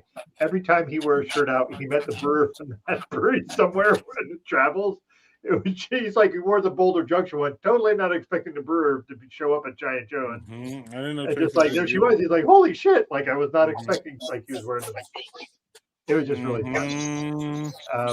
And there was one person, and Greg, you're gonna have to jog my memory on that person either. I was talking to somebody. I was sitting there and I was talking to you, and this other person was sitting, and there was this lady who was standing next to me, and she goes, "How do I know your voice?" Oh, and I was like, Rita Jones. And I said, because I do a show on Friday with Greg. She's like, yes. And I was like, okay. You're kind of a big deal. No, I'm not. It was just super funny. He was like, okay. All right, great. Doug, here's that other one. Matt Sampson from Sway, and I had my Sway shirt on. There's another right. We got New Glarus getting their release. Sway out of Door County. Yeah. Awesome. Yeah. They make hella saisons. Yep. Yeah, he makes hella good beer. Oh my god. Belgian saisons. They're in. The Foder aged. They made a bunch of Foder aged stuff at the festival. I've been saying it wrong this whole time. I always say Fooder. Fooder. You're Is probably it right. Foder or Fooder? I butcher. Don't listen to me. Ask Doug. No, ask Carrie. She works at a brewery too, so maybe she has a better. Yeah, somebody else. I think Fooder. Yeah. Yep. Thank you. Yeah. The only reason I say it is we go down to the Great American Beer Festival in Denver every year, and we went to New Glarus, and they have those. I mean, the fooders there are just insane. They're 2 to 3 stories. Oh, let me say it in my Wisconsin, 2-3 stories high. And it's like, whoa! And you're drinking the sours right out of it. It's fantastic. So Mike, go on, Doug, and then I'm gonna peer pressure Mike into something. Okay, what was that? I cannot remember. You called the thing we saw at New Glarus. That was the giant thing with the open fermentation. We called it a cool ship. Cool ship. That thing is massive. And I asked the brewer from Sway, what would it cost to do something? Oh, I can't do that. That's a custom made, custom welded. I said, so it's expensive. He goes, everything they do at New Glarus is expensive because they can afford to. He said, I can't. I might be able to buy a small one for $5,000. And I was like, he didn't even venture a guess on the cool chip cost because it was so fucking big. This is on Bobby's wish list. They're doing it right at New Glarus. That's for damn sure. Yeah, Spotted Cow pays for a lot of things. So, Mikey. Yeah. Here we go. Oh, I feel like this is something I'm gonna regret answering. But go ahead. I got one bitch about Vintage Brewing Company. One bitch? I thought that was Oh, pitch. Oh, go ahead. No, bitch. Like, Okay. I'm gonna call y'all out. I'm gonna call you out. So Okay. one of the Plan this deficits, quick. one of the deficits that Vintage Brewing Company has. Who's got the back? Who's got the back? Is there back feed? Back is that? Okay. I hear Anyway. backfeed. Yeah, who is that? I'm gonna Not me. blame. Sounds like someone's radioing in a tow truck down on East Washington for a Toyota. That's what Hold on. Let me. Not me, because I just turned off my I mic. muted Carrie. Is it better now? Yeah. Yeah. Okay. So it's Carrie. We'll unmute. Way to go, Carrie. Oh, so Mike, here we go. So the Great Taste Eve, we did this, Doug. Oh yeah. We had our milk tubes, and we didn't have enough in one stop. We had to go to the next stop to get those done too, right? It must be working draft. Well, it's certainly not vintage because y'all don't have side pulls. So now where we're at, what's going on? I plead the the fifth. 1, 2, 3, 4, fifth. I'm not their brewer, so I'm gonna defer that to you. Email Scott on that one. Wait, I see you decide stuff. Can't you talk? Sideline did it. He's letting the brewer make the choice. Yeah. No. Well, Doug, the brewer's I my support partner, so I never. Doug, he Doug, does stay his own out of thing. He this. doesn't need my permission. Nope, I won't. Doug, stay out. Keep poking, Doug. Keep poking. Now Doug's gonna stay out of it. So now, Mike, why can't you talk to Scott about the side pulls? He's gonna do his own thing. Okay. Okay, I'll talk to for you. I'll talk to him about it. Actually, I'll talk to him about it, but I want Fair you enough. to I'll plant the seed. I'll plant the seed. We'll meet in the middle. Okay, cool. Bring back Doug. We like Doug. But he was siding with you for no reason. So no, he's let him go. He was literally siding with you for no reason. So let him go. No. Listen, you have to decide with me, and that's it. There's no, you know what I mean? Like, listen, this is how America works. You either side with me or you're against me, right? Isn't that the American way now? It's just Greg. Side with Greg, or you're fucking done. Right. That's the American way, isn't it, Doug? You're either on my side or you're the enemy. Lord. Anyway, Mike, I think it would be a nice addition for Vintage to have side pulls, but I actually really understand why y'all don't.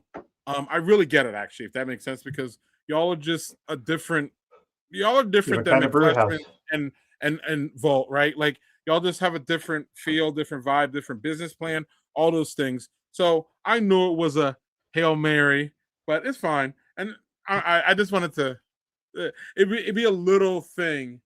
I mean, I'm just so nitpicking. Aren't I nitpicking, Carrie, here? Aren't I? Am I being obnoxious, Carrie? Just tell me is. Maybe a little.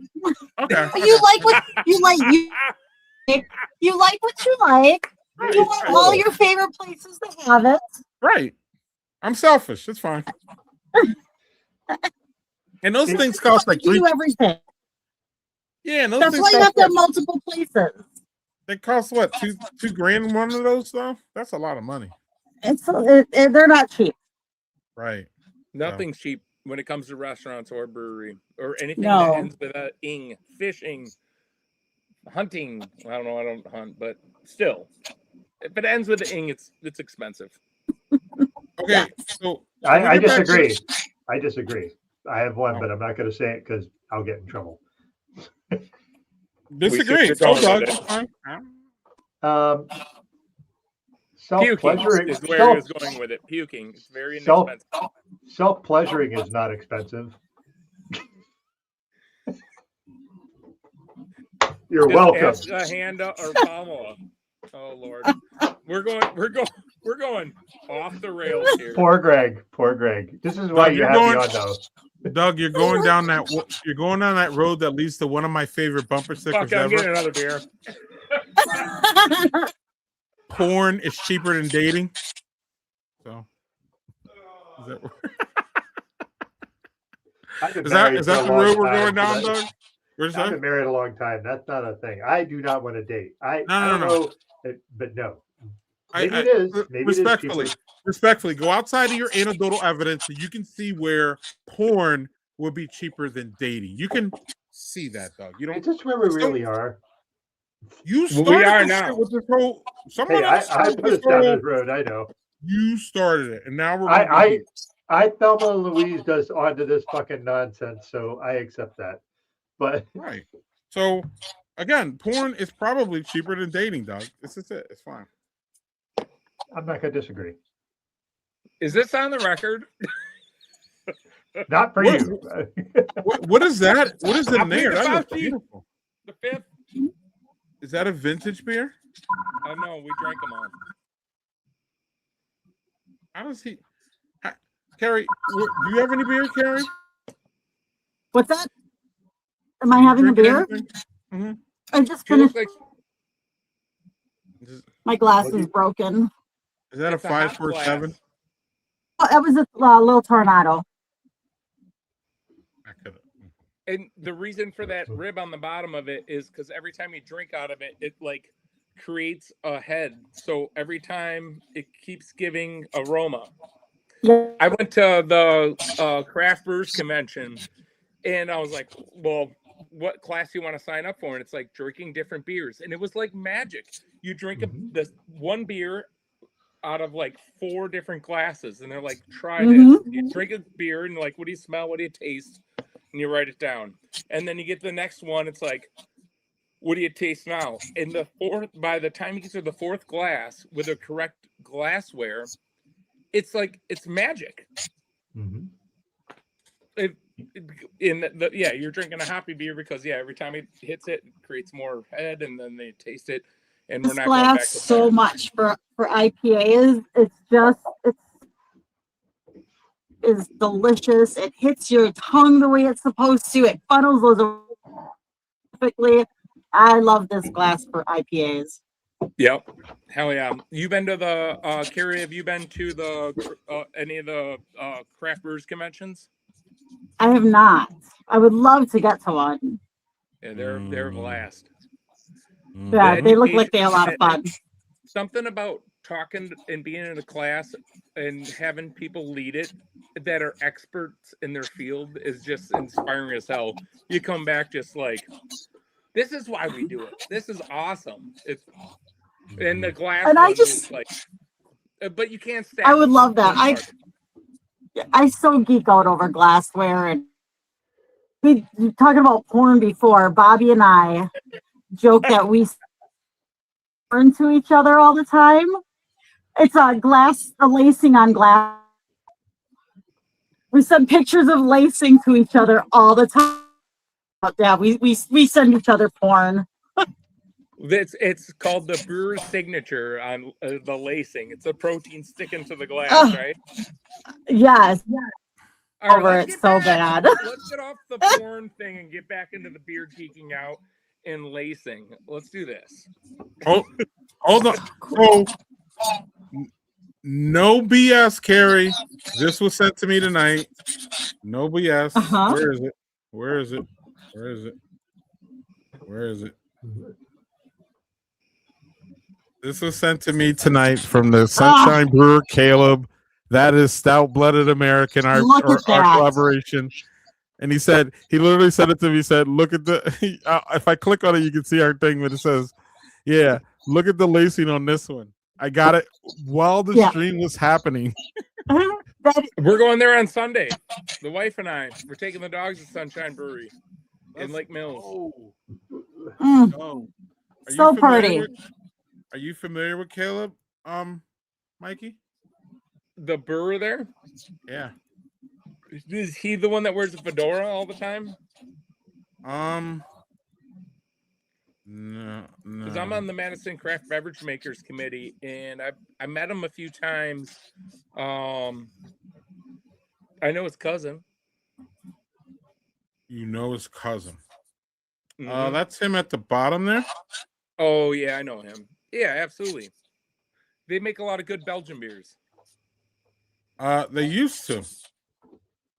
I'm there on Sunday. We're gonna go. The wife and I and the dogs are going paddleboarding out on Lake Mills, and then we're gonna head there before or after or both. On I'll make Sunday? sure to name drop you. Sunday? Yeah, Sunday. You want to come on my paddleboard? What time? No, what time are you going to be at Sunshine? If Greg was paddleboarding, I want you to film that for me, please. I'll make it I'll work. pay you cash money. I got an extra wetsuit. His name on it. What time are you going to be at Sunshine, you know? I don't, because I have a thing called the wife, and that makes time vary. I'm very on time. She's very on time on my time. So I'm going to let that go. I'm going to hit you up, though, because I might be out in that area on Sunday. But yeah, it'd be a hoot. Yeah, Sunshine is now a lager place. They stopped making so many Belgians, Mike. Oh, no kidding. Yeah. Caleb's doing a good job, though. And you could also taste the stout-blooded American, but I think you already had that one. But I thought it was great. We had them on guest taps quite a few times because we got 40 beers on tap at our stock location. And whenever there's like a couple holes, we'll fill it with local breweries. And we've had Sunshine out there a few times. That's awesome. Doug might have a bad IPA. And I'm going to say it's only bad because this was given to me by Mari at Giant Joe's that said, I was supposed to give this to you a few years ago. I love Mari. An IPA a few years ago. So we're going to see. What are we doing? Right now, so they can't. I had that one. It's Giant Joe's and Delta Beer Lab doing a collab for Pride Month. So it's a double IPA. Hops disintegrate over time. I know, but This is going to be atrocious. probably a malt disaster. But got my right glass.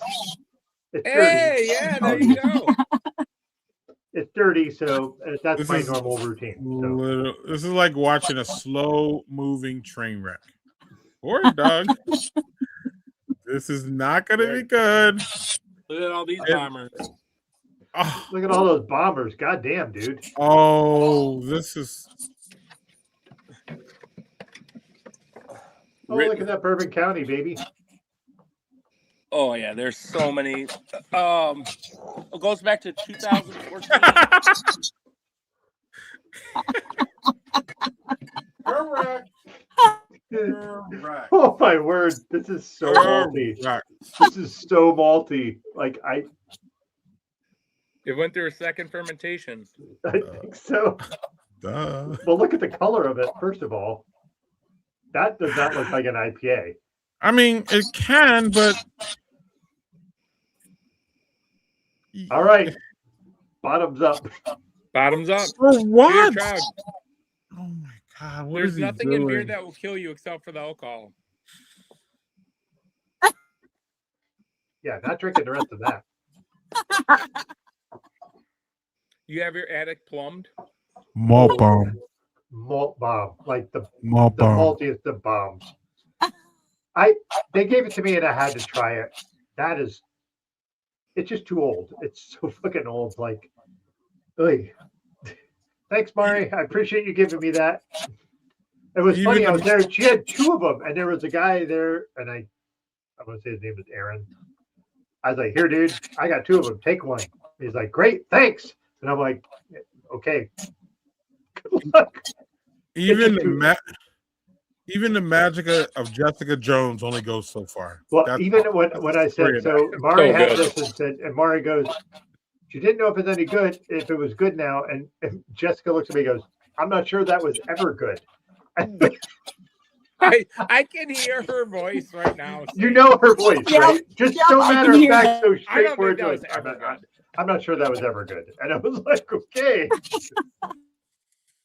Yeah, that was malty as fuck.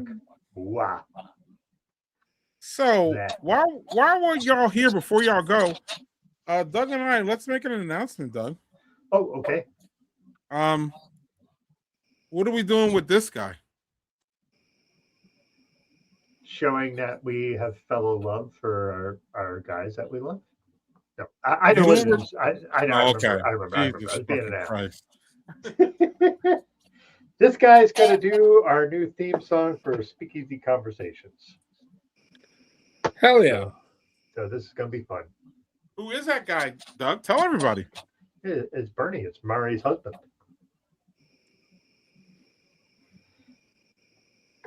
Say it again, Doug. I don't think people heard it. I said it's Bernie, Mari's husband. Bernie's Zoran. I hope I'm pronouncing that correct. Brian. I said Bernie. BZ. BZ. Okay. Sorry. Yes, we're gonna have a new theme song here. Actually, we're gonna have a theme song here. I am gonna have to Very get something cool. else to get that taste out of my mouth because that was terrible. He's gonna have to get that awful beer out of his mouth. We'll give him time to work on that. Hey, Doug, pass me a beer. Yeah, wait, where is he? Yeah, I'd take one. There you go. Hey, my man. All right. So here's the question. I'm gonna steal the show with that. Yeah, I have some options, and I'm gonna ask you what you think I should drink. Do you have any McFleshmans in there? No. I had some weird shit. I had some really weird shit. He did have Volta. So Martha? Martha. Who's It's inspired Martha? off the server he had up in Sauk City, Mara. Yeah, Mara was great though. Mara deserves all. Mara the was great. Mara was fly. So I have this guy, a wee Bourbon County. You ain't trying to drink that big tonight, are you? No. I'm not going to drink that either. I'm just showing Evil Twin. Ooh. I Even do more have this. justice. I do have this, which was an Even herbiary black. Herbery. That. I gave you that goofy one, didn't I? Yeah, I'm not drinking this because I'm saving that for our Oktoberfest show, which is New Glarus Oktoberfest. Oh, the staghorn.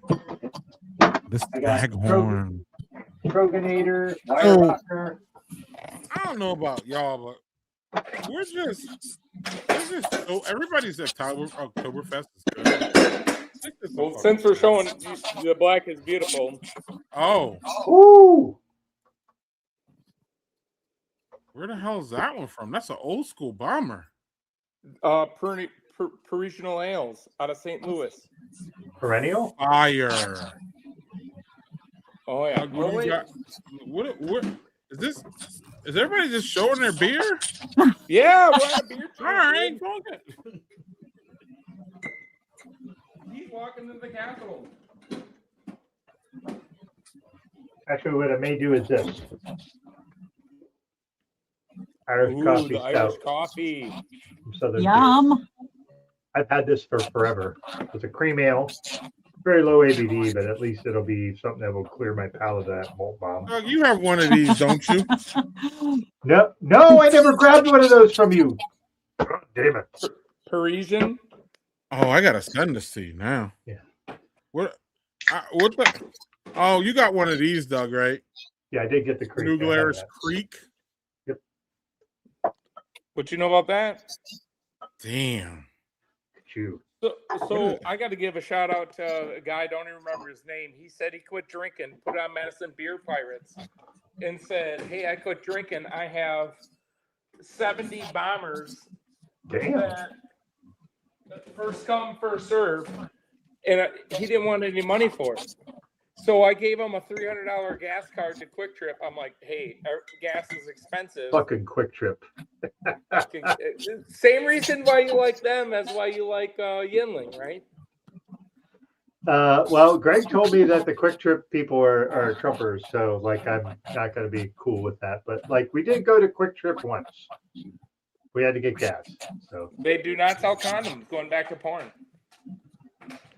I like how that they're like, hey, they don't sell condoms. All right, well, duly noted.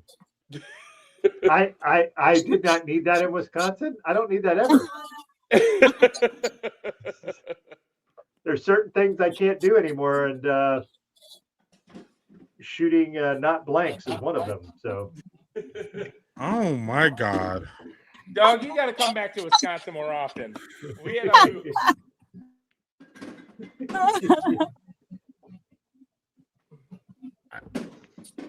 We are going off the rails. Thanks, Mike. Yeah, you're welcome. Ooh, that's coffee Doug, what forward. the hell is that? What is going on there, Doug? What is I going told you it on? was the Irish coffee guy from Southern Tier. Oh, I missed it. I missed it. I was. You were too busy. Is that a stout? Yes, it is. No, it's a cream ale. Excuse me. Oh, okay. That's why it's so light. But I wanted something to get rid of the malt. So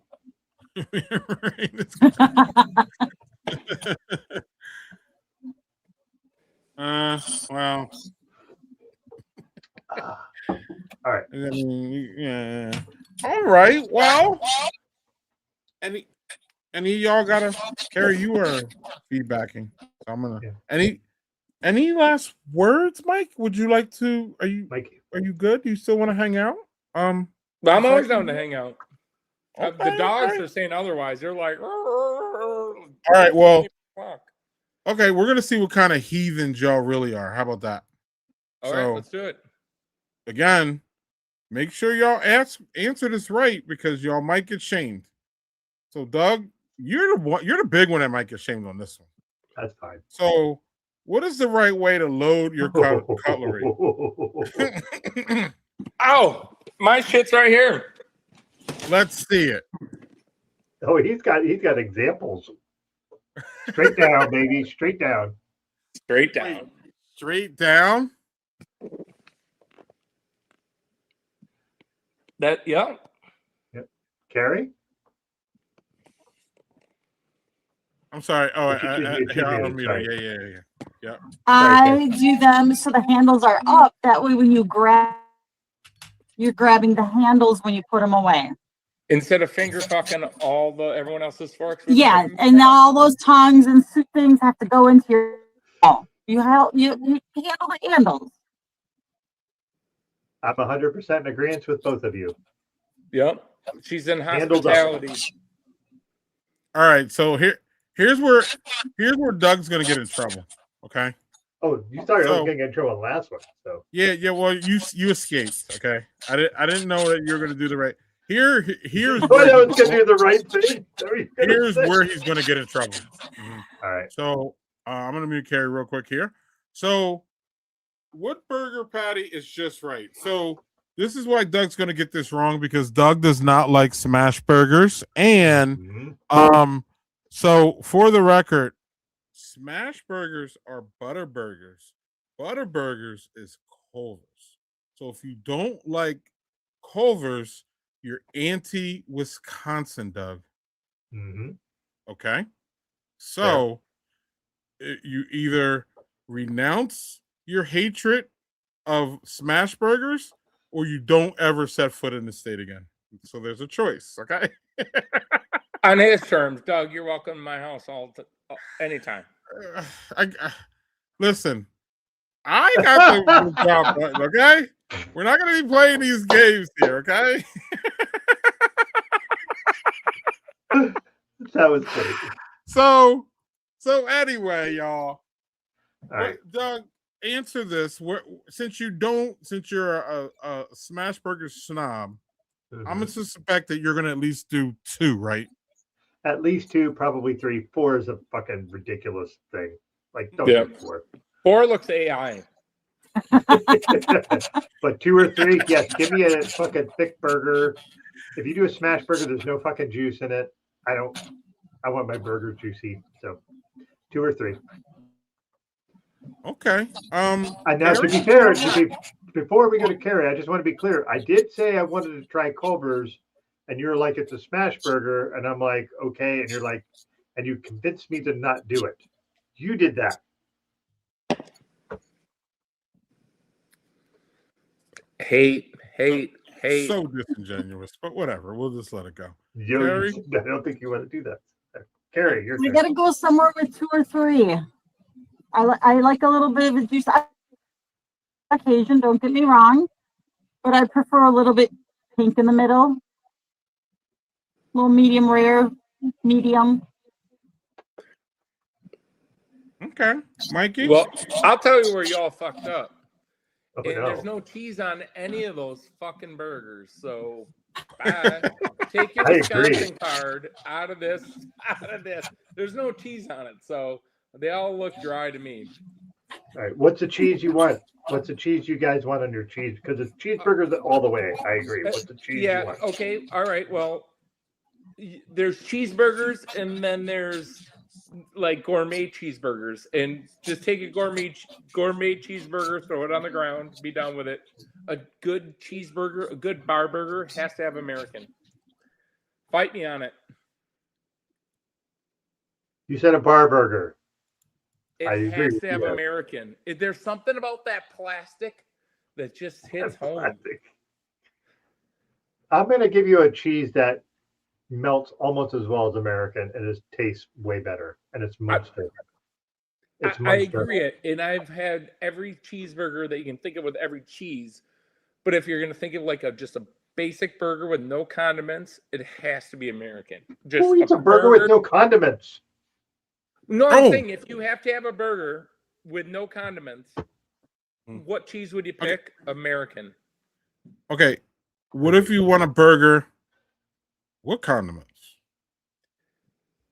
Oh, I'd take C. C is a classic. Yeah. The fried onion rings are great. The egg on a burger's fantastic. D, you got some mushrooms, you got some unami going.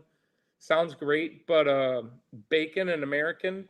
I'm in a burger club, by the way. We meet up once a month and eat burgers. And we call it burger Rate club? the What the beef. fuck is that? Rate the beef. It's called Bob's Burger Night Out, and there's like 60 old timers, and we all go out and eat burgers and then rate it with like 1 to 10.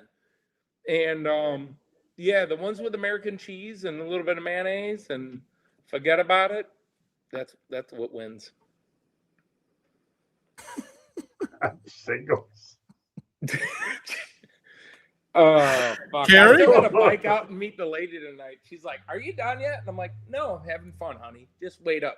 We're talking about cheeseburgers right now." She's like, "Oh, yeah, see you tomorrow." All right. Carrie? Greg, Carrie, yeah, you next. You know, I feel like there's a time and a place for each. I love all of them. But I mean, you burger, I would probably have to go with C also. But again, I want all 4 of those burgers. Yep, we'll agree on that. But on B, there's a nice over easy egg, but there's no cheese. Oh, There's I cheese do below see a it. little bit- There's cheese right below it. Look Yeah, at it. yeah, I see it Well, now. and I want to put a hash brown on that for real. Hell yeah. My burger, Huh? there better be some bacon too. I want to do a burger of the month with my favorite burger of all time is a cream cheese and green olive burger. I know the hate's coming in, but it is the best combination ever. Trust me. It is No amazing. hate from me on that. That sounds good. Yeah, you get like a 1/4 inch of slab of cream cheese, slice Oh up my some. God, are you having a bagel? What the fuck is this? Dude, trust me. It's called a bagel if you're in New York, where you are, in Syracuse. Trust me, you'll love it. I tell the chefs all the time, I'm like, "Oh, Mike, you got an idea for it?" And I'm like, "We did a hash brown burger where you do a hash brown crisp, so you get like the crunch and all that, but cream cheese and green olives on a burger, try it. I will It's not. amazing. I will not. Just for the record, I will not. For Cream real, cheese you and gotta what? Try it. Olive. Yeah, green olives. It's salty. It's Creamy. It's fucking magic. I would try it at Salty, Vintage. briny, I would try it. cream cheese. I'm totally and trying umami. that. I would try it. Yeah, Doug? olives just fucking destroy that for me because I fucking hate olives. I don't All like right. them either, but I would try that. Go on, All Doug. right, so here's the thing. The only one I wouldn't eat is C because I can't eat bacon. Unless it's beef bacon. And even then I can only have like 1 slice because of my sodium restrictions. But man, if I'm just gonna eat a burger, give me A and give me barbecue sauce with that. with the onion rings. Oh, Okay. gotta have barbecue sauce on that one. Man, just so fucking good. Like I love mushrooms too. So the problem is D is if you're gonna do mushrooms, you have to do Swiss. Absolutely. Swiss Yep. is the cheese of mushrooms. And that looks like Kobe Jack on there. Yeah, it does not look like Swiss. So I had for the eclipse, we did a total eclipse of the artichoke heart burger. oh, And it was like deep fried artichoke hearts. That's a California thing, by the way. Like deep fried cheese curds in Wisconsin are like deep fried artichokes in California. interesting. Have any of you had a peanut butter and jelly burger? No, I didn't die yet. Oh, I heard Elvis did.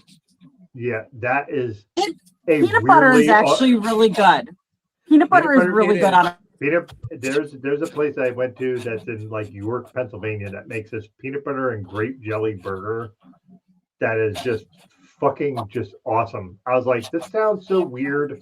I have to try it, and I'm gonna try it. And I ate the entire burger. I was like, this is amazing. Doug, Like, we had one like that at the Vintage where you were at East. We did it was called the 803 burger, which is the dress, very unique, I know. But it was peanut butter and bacon jam. I can see that working too. Yep. It makes me wonder if somebody's made an Elvis burger. Somebody's had to with the peanut butter and bananas and bacon and all that shit on a burger. Somebody had to have done that at some point. But yeah. Greg, we didn't get to you. What's your burger out of this mess? So I would like to point out that I'm pretty sure none of y'all answered this question correctly. I'm just trying to Correctly according to you. It says correctly according to the fucking words. What burger topping upgrade is superior? So you're supposed to pick one, and it's supposed to be superior. Just saying. B. So A. The answer is without a doubt B. But Mikey, someone needs to put Mikey in his seat. It's just wild. I'm seated. Okay, well, I'm glad because it's wild that this Mikey, are you from Wisconsin? Yeah, from Milwaukee, north side. He should have his Wisconsin card pulled for pushing American cheese. American cheese, when we have the best Gouda, cheddar, Munster. We have everything here. We are like cheese privilege, and you want to pull up with some Kraft single. No, not yeah, I'll do Krafts. Look, Mikey couldn't even say. Mikey couldn't even say white American cheese, which is awesome as well. It is.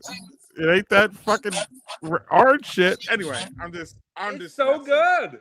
I had to come at you for American cheese because I mean I struggle with American cheese. I like it too much, and I want to hate it more, Mikey. So then when you put it in my face, but you love it. It's like, have you ever had a grilled cheese with mild cheddar? It's like no, but you don't get these double chins that I'm looking at right now in my thing by eating mild cheddar. You get it by eating American cheese.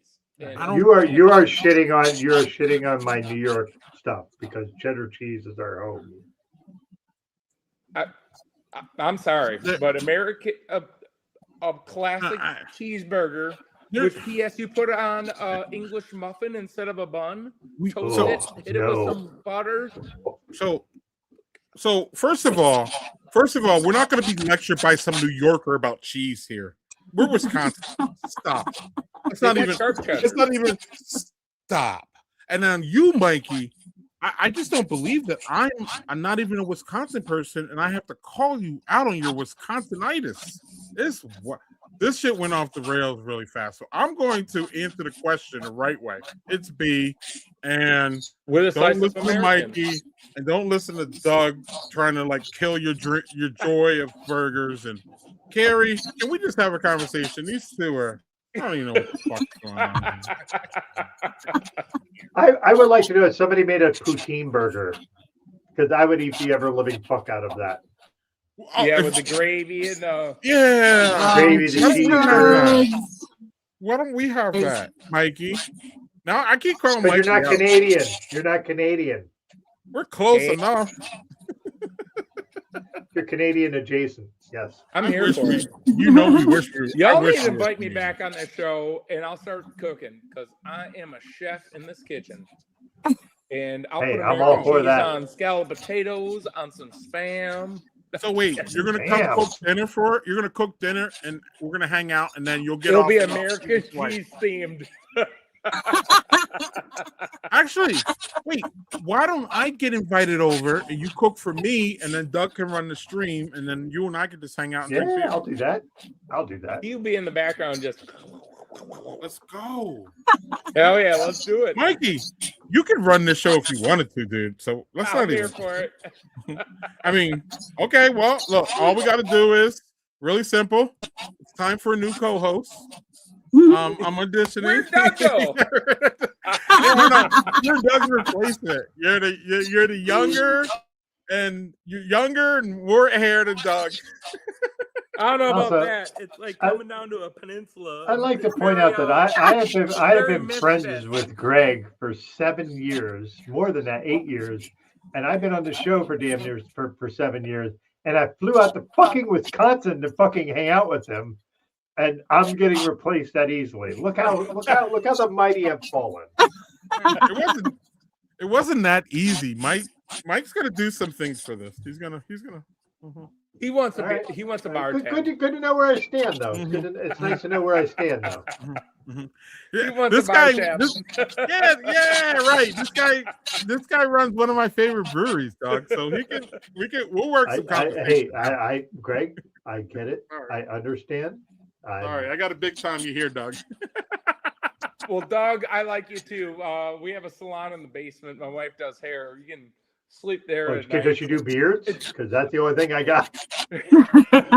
yeah, exactly. I mean, y'all hit it off better than me and Mikey hit it off. So at some point, Mikey might get rid of me, Doug, and it might be you and Mikey. You never know what's This gonna is my happen. first time on the podcast. This is a blast. I'm so Oh, glad man, you're here. Y'all have Yeah, too me much too. fun, man. We should let one. I mean, if y'all have to go, Harry, you still bring. I mean, y'all, we can hang out. I'm not y'all. too much longer. My Doug is roaming around the brewery here somewhere. He disappeared too. I like my dogs out on the porch. That's awesome. That's That'll be awesome. fine. Yeah, Exactly. I do at some point think we need to do like top 5 beers that we had at the festival. But I don't know Oh, if hey, you guys Doug, what's have going on? Do yours. Yeah, let's talk about the beers at the festival real quick. So I have 2 honorable mentions. One of them is vintage, and it's the Sock Nest Monster because that was fucking excellent. Best wee heavy I had. I had 4 wee heavies at the festival. I had them all. That was the best. Thanks. Yeah. So Uga Brewing's jalapeno cream ale. Talked about it earlier. I'm not a jalapeno person, and that Award-winning. That was super good. Award-winning. Yeah. My top 5, starting at 5, was the Giant Jones BA Doppelsticky Alt Beer. I love that Giant Jones did look at that jalapeno. You can eat it, and I will hyperventilate in your stead. The Giant Jones Doppelsticky Alt Beer was Jessica Jones apparently doesn't do a lot of barrel age stuff, but this was just superb. I love that she did steel versus wood as her variants. We're going to do these barrel age, and then we're going to do steel age. Really, just excellent. It's just superb. This 4th best beer I had was the Herbery Undertree. I just love that they did. Herbery does no hops in their brewing, which They're what awesome. What a Yeah, cool their beers concept. are always really interesting. Yeah, that is an American amber red ale. I've never had an amber ale that had that much herbaceousness in it. It was just really one of the more unique beers I've had the entire time I was out there. Number 3 was, and it was good, but it was also the experience of what they did was Venture made, and it was their Night Crew 2026. And it was their American Double Imperial Stout, which was 12.7.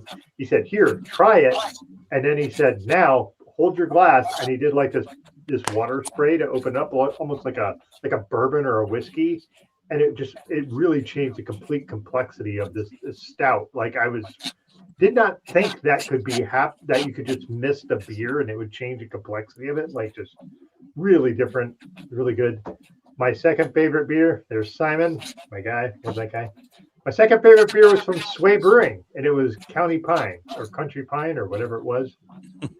That was a Saison Farmhouse Ale. It was only 5.2. Really delicious, subtle, easily the most crushable beer I had there. Like just, I could have drank that shit all day.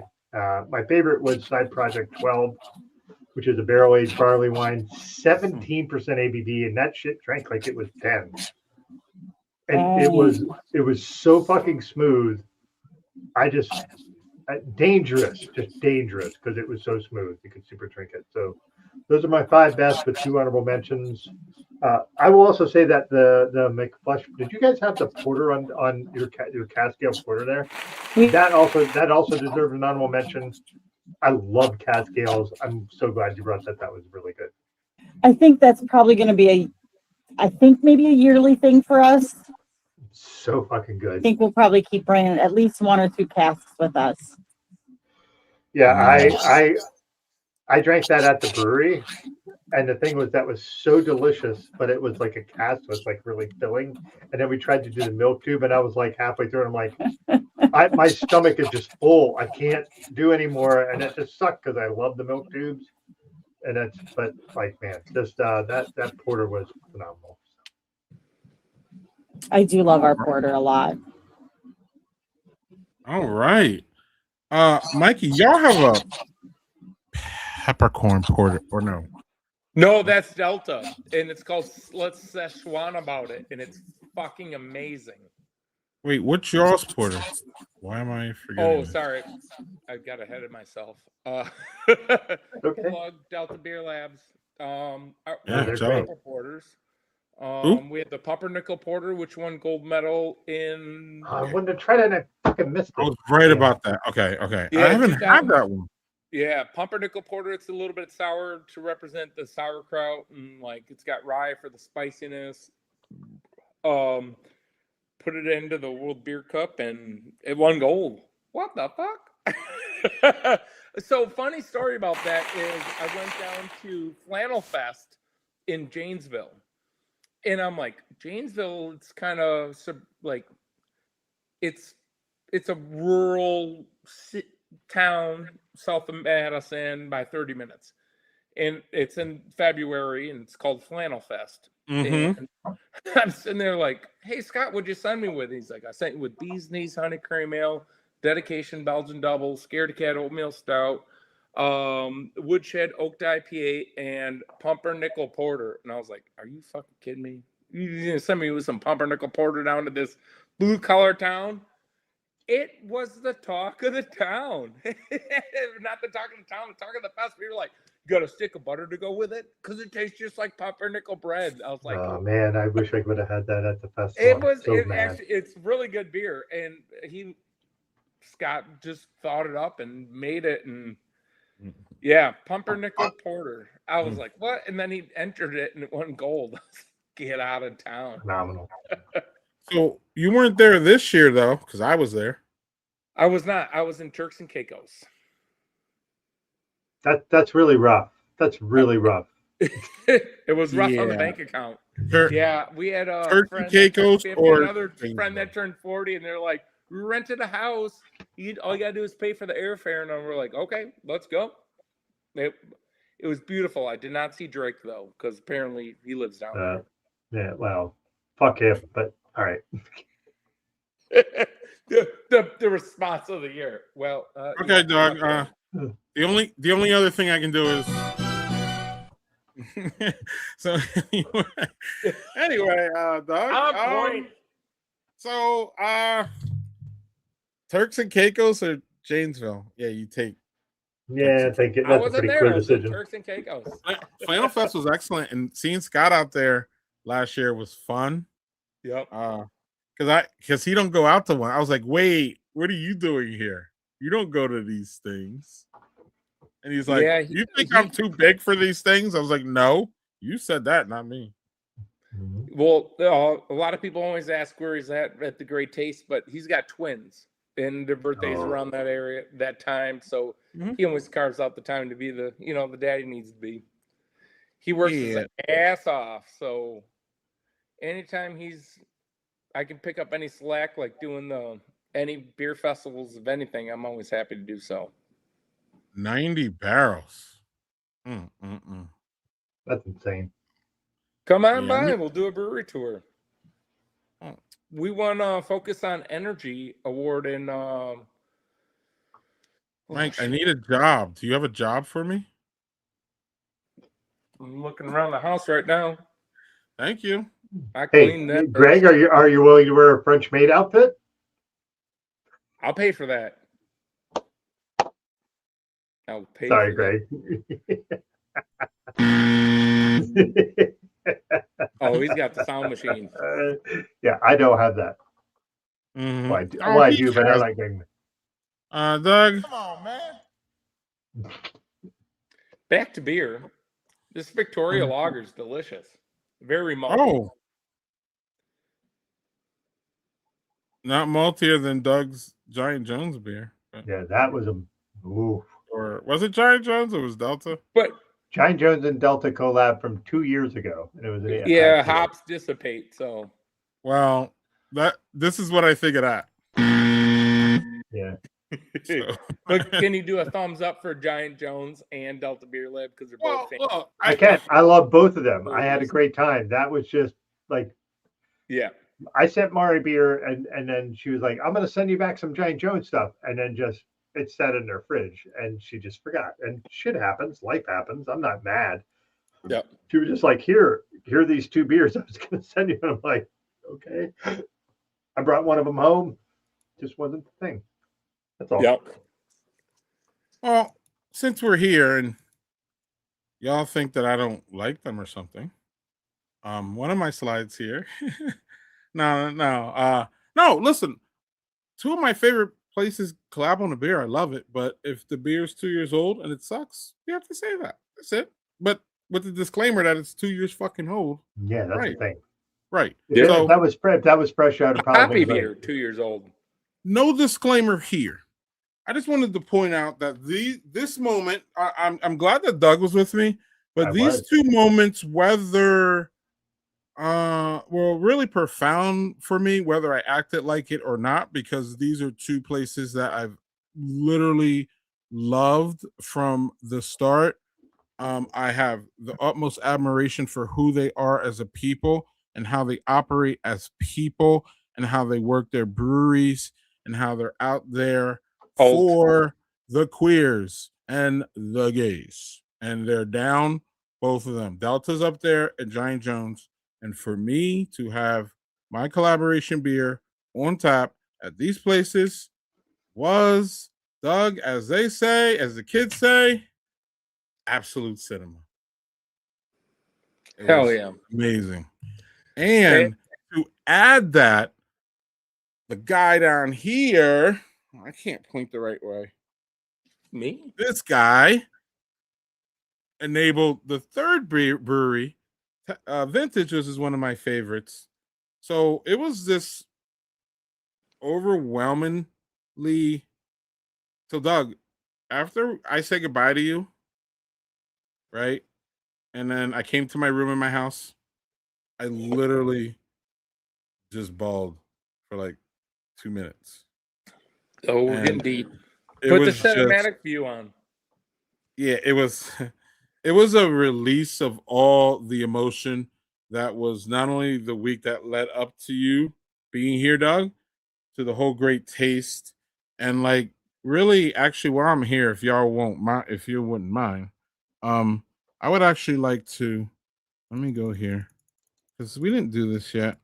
I don't know. It was just a lot, and one of the things that I struggle with, Mike and Carrie, is overstimulation, in a good way, when it's just a lot of people and it's a lot of good vibes and people are just, Carrie, I could see you could feel it, right? Like, and it's just so much. So like this whole week was just, here it's I picked up Doug and basically, or no, Doug picked me up basically at my house, and we went to Vintage, and then we went to J. Henry, and Doug had a flight there, and it was really amazing. And then we ended up at Youngblood, and Doug had a fucking great time there, and it was great. And then we ended up at Delta, and I don't know, I don't know why my face should be happier than that. That was my favorite beer there. And then we ended up drinking the Milk Pours at Working Draft. And then we moved on to Doug meeting one of his favorite beer people ever, I believe. No words on that. And then we moved to the Mecca, one of the best places ever here in Wisconsin. Brewing, please, one of the legends. Then I surprised Doug meeting Carrie. Carrie and I surprised Doug. Doug had his first milk tubes at one of my favorite breweries, period. And another one of my favorite breweries. We had more milk tubes. And then it just kept going. Like the next day we go to New Glarus and I see Matt from Sway. And then, Doug and I had, Doug didn't have the full New Glarus experience, but is at least able to try all these beers on tap. Right, Doug? All of them, right? Yeah, okay. And then we went to get Schlitz for Doug. They were closed, but he did go get to see the Schlitz place. And then we had the New Year, the Great Taste, and Doug met all these people. Doug, you met Tracy from Boulder Junction, right? Yeah, I did. Cool. And then we went, and then again, I'm having this moment here where my beers are on tap at these places. And then Nick and, Doug met Nick and Trevor from Deadbird. I mean, it just went on and on. We said BZ here. We're going to make a song for us. Here's my crew. But I got to meet Joel and Chris, which I'd never met before. Chris and Joel, and it's oh man, I'm getting worked up talking about it. Here's Dan. He's the guy who he's the master behind the Stout Blooded American, which is that wonderful stout that was on. He's the homebrewer behind that. One of my friends for 10 plus years. I've been friends with Dan. Here is the only woman black brewer in Wisconsin, y'all. Brittany. Titletown. She's amazing, and she works at an early cedar too. She's as sparkly and great as her smile is there. Yes, y'all. Titletown had awesome outfits too with the Mario Brothers theme. They come like vintage. They don't play. They also have a bubbler. Did y'all have the bubbler that shoots water? It was a beer blur. It was a beer blur. That was awesome. I got a picture of it. I thought that was the coolest thing ever. So, I'm working on getting Brittany on the Badger Beer Report, and I'm working on getting her on here too. She's just great. And then it was Simon who I ended up yelling at and having a confrontation and screaming at him and walking away. And well, we don't have to get into that, but I mean, and then we took this picture after, so we're good. That was our new album cover. And that's me and my guy here, Joel, my work husband. I call him. I don't communicate with anybody more in this world than this guy at this moment. And I don't know that I just love that picture. It just encapsulates a lot there. And so, and then these are our collaboration beers that we have. I'm just so proud of the Badger Beer Report, just to be enabled to, tell these different stories. Topsy Turvy and BJ, we heard his story about how that beer is inspired by some guy, Mikey, telling him, quote, "You will never make money drinking beer." End quote. And now BJ just stopped. He just stopped he just quit his corporate job to do Nerdy Beer Guys 100%. And he is I'm pretty sure now getting paid to drink beer. So that is and the Turbo Tap, Lavender Flow, the Picnic Table Beer, Stout Blood American. I mean, so yeah, Mikey. There was a lot of emotion that weekend, and it just like saying goodbye to Doug. He was still in the house, but he had to leave early to catch his flight. So I knew I wasn't delayed by 5 hours. Yeah, I told about my trip home where I stuck in a Detroit airport for fucking 8 hours. That was great. Can I have my moment, and then we'll get to your bad shit? So I just wanted to finish up. It was emotional, and I think a lot of us relate to that, but I don't think a lot of us deal with it in that way. If you know what I'm saying, Mikey, where it's just all that emotion, all those people, all that good time, And I think sometimes we feel bad if we have a lot of emotions. And I don't know. Sometimes it just really confuses me. All the goodness confuses me, if that makes sense. So Yeah. so yeah, like I don't know. I just had a moment, but like, I just wanted to I'm glad we were able to at least see that. Doug, I'll let you respond because there was a lot there that you were involved in, and then everybody can at least. But yeah, it was more emotionally, it was more mentally on me than it was physically. Actually, For me too. I mean, we put everything into what we do, and then seeing it firsthand and seeing I brought 16 people to the Great Taste of Midwest, and we had 5 Great Taste of Midwest virgins, and they're like, "Oh my God, I'm having so much fun." People are excited about beer versus like, what kind of flavored vodkas do you have? And like the goosebumps are they're real, and it's like it is magical. So you saying it's emotional, I feel the same way after that Sunday when I wake up feeling like complete garbage because I drank 25 times 4 different beers. And it's like you wake up feeling like garbage and you're like, God, that was just it's a community event, and it extends to so much more where it's touching Cincinnati and Chicago and Minneapolis. It just you put New that York. many like-minded people with the same passion for beer in one park on a beautiful day that's humid as fuck, but there was a nice breeze. It makes you feel good. So yes, emotional is the way to put it. And I got to meet Doug. Doug, you're the Y'all homie. not only got to meet, man. Y'all seem like better friends than me. Y'all defending each other and all that. The hell? Hey, listen, Doug, do you have I booked tickets. I'm going to Syracuse next week. No, when? I'm just Where? Okay. When? Where? How? I'm No, doing adult things with my money, damn it. No, there was I mean, I got to meet a lot of people, and one of the cooler things was strolling to Delta Beer Labs and seeing Carrie just sitting there. I was like, oh, and I thought that was happenstance. Greg didn't let that. Oh, you mean vault. Vault. Sorry, vault. And we were strolling in the vault, and then Carrie's sitting there, and I was like, oh shit, like this is cool. Carrie's here. Great. I get to meet her. And Greg's like later's like, yeah, I set that up. I was like, that was devious and great, and I really appreciate that. And I will say, it's funny. You go to a lot of different. I went to a lot of different locations. Wednesday, I got there. We went to just a bunch of different places, and one of the like it's something where you start breaking down different bits of it, and like the coolest like vibe I got in a locale was McFleshman's, because it felt like an old English pub. And hearing Carrie talk about, well, that's what Bobby did. They built this, like they gutted the entire place, and then we're going to build it like an English pub. And that's exactly what it felt like. It is just a cool location. I don't think I had better food than I did at Vintage, excuse me. Like just the food experience, the beer was good, like the service was excellent. That's the thing, is what you take away is when you go to different places, and like, what's the experience of you dealing with the people there like? And like, yeah, you might have good beer, you might have beer that's me. I didn't have mad beer. Like there wasn't a lot of that. Like I got to go to a lot of interesting places. Like when we went to Central Waters and we started, it's 10 in the morning and I'm having a flight with 6 things and 5 of them are barrel aged things.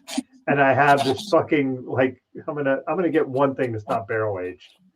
And here's the funny thing about Central Waters. I go there and I'm like, I have to use the restroom. I come back and I go to Greg. I can't find my wallet. That's a bad thing. I'm like, okay, well, I can pay for everything. I have my Discover card on my phone. At least I can make sure everybody's paid. And then all of a sudden, this guy comes out and he's just like, "Hey, I found this in the bathroom. This is Doug Ziegler." I'm like, "That's me." And it was like, so I had used the restroom and my wallet fell out of my pocket. and it was just in the bathroom, and somebody found it. Like I thought I had left it at Greg's. We were 2 fucking hours away from his house. But that's sort of the thing. And the funny thing was, the lady who was running the thing, I think her name was Sarah. Sarah, Greg, am I right about that? She looked at me and she goes, "I'm not worried about it. If you're in a great taste, yes, you can catch up with me there." Like she was just willing to like wipe that and be like, "Don't worry about it. I'll catch up with you then. You could just pay then." And I was like, "Holy shit, this is great." And but that's just the vibe of like going to this festival and being in Wisconsin and all these people. Like you meet people. Like I've met a lot of people on the show, and then I got to meet a lot of them in person. Like Mikey, you're a person I never met, and you're a person I went and I had 30 minutes of fucking super deep conversation. I'm like, you weren't expecting to meet him at all. No, I wasn't. I just Greg, like, this is Mikey, and great. And you and I talked for 30 minutes. It was one of the best conversations I had there. So like, I just can't explain how much I enjoyed that whole experience. Yeah, and Doug, so Carrie and Mike were like, they were shaking their heads, Doug, when you said Sarah was like, yeah, it's cool. And I was telling Doug the whole time, I was like, no, she really means it's cool. Like we could drink this beer and walk away and not care. Doug could never do that. I can't do that. Doug, that would drive me nuts. I can't. But I was like, Doug, this is Wisconsin. This is this industry. This is literally it. You can do that. Like, Carrie, do you agree with me on that? Or like, especially the way she was saying it, you know what I mean? Absolutely. I would do the same. Midwest hospitality. Yeah. Yes. But it's one of the things, like the panic that was on my face, just panic. Yeah. Oh yeah. How am I going to get? I'm like, how am I going to get back? mortified. I can't get on a plane. I don't have my license. How am I going to get? Like, He was my mortified. brain is doing all those. Like, yeah, it was fucked up. But I was more calm though because, well, I wasn't like First of all, I wasn't the one who misplaced my wallet, so it's easy for me to be calmer, right? But also, I kind of like because Doug will be like, yeah. When we left the house, Doug was like, I was like, dude, what do you do when you leave the house? Like, how do you make sure you have everything? And he's like, I do my 2-step, man. I check both my pockets. I got my keys. I got my all my thing. pockets. So he did do that, Carrie, before we left. So then there was something in my head while he was looking. I was like, this doesn't make sense. Like you know what I mean, Carrie? So like, you ever some like, your Doug's going crazy and then you're like, wait, this doesn't make sense. So you're trying to put the pieces together while he's over there scrambling. And that's literally what it was. And then it was funny because then it happened where, somebody found his wallet and all that. But yeah, that's Sarah. Shout out to her at Central Waters. And like, she was believable, but Doug was just like, it don't matter. I need to find this. I ain't trying to like owe anybody any money. And I'm like, I don't even care. Let's go. You're gonna have a good time. If we don't have to pay this, it's fine. I was like, fuck, I'll come back and pay Central Waters for you. Like, we'll figure this out. It's not even, and Central Waters, they don't, I mean, not Central Waters doesn't care, but like, they're just a different, y'all know. It's Central Waters. Awesome. We know that they don't care. Like, we know Central Waters, just like we know Vintage wouldn't care. And just like, I know, like, if I showed up to McFleshman's, drank $35 worth of beer and said, oh my God, I don't have my wallet, y'all be like, dude, whatever, bye. And I know it's different because I'm a Badger beer guy, but at the same time, I think you would do that with anybody that, you knew was sincere about it. Like, there has to be some sincerity there. I've done that. Done that for people. Mikey, I'm sure you've done it too.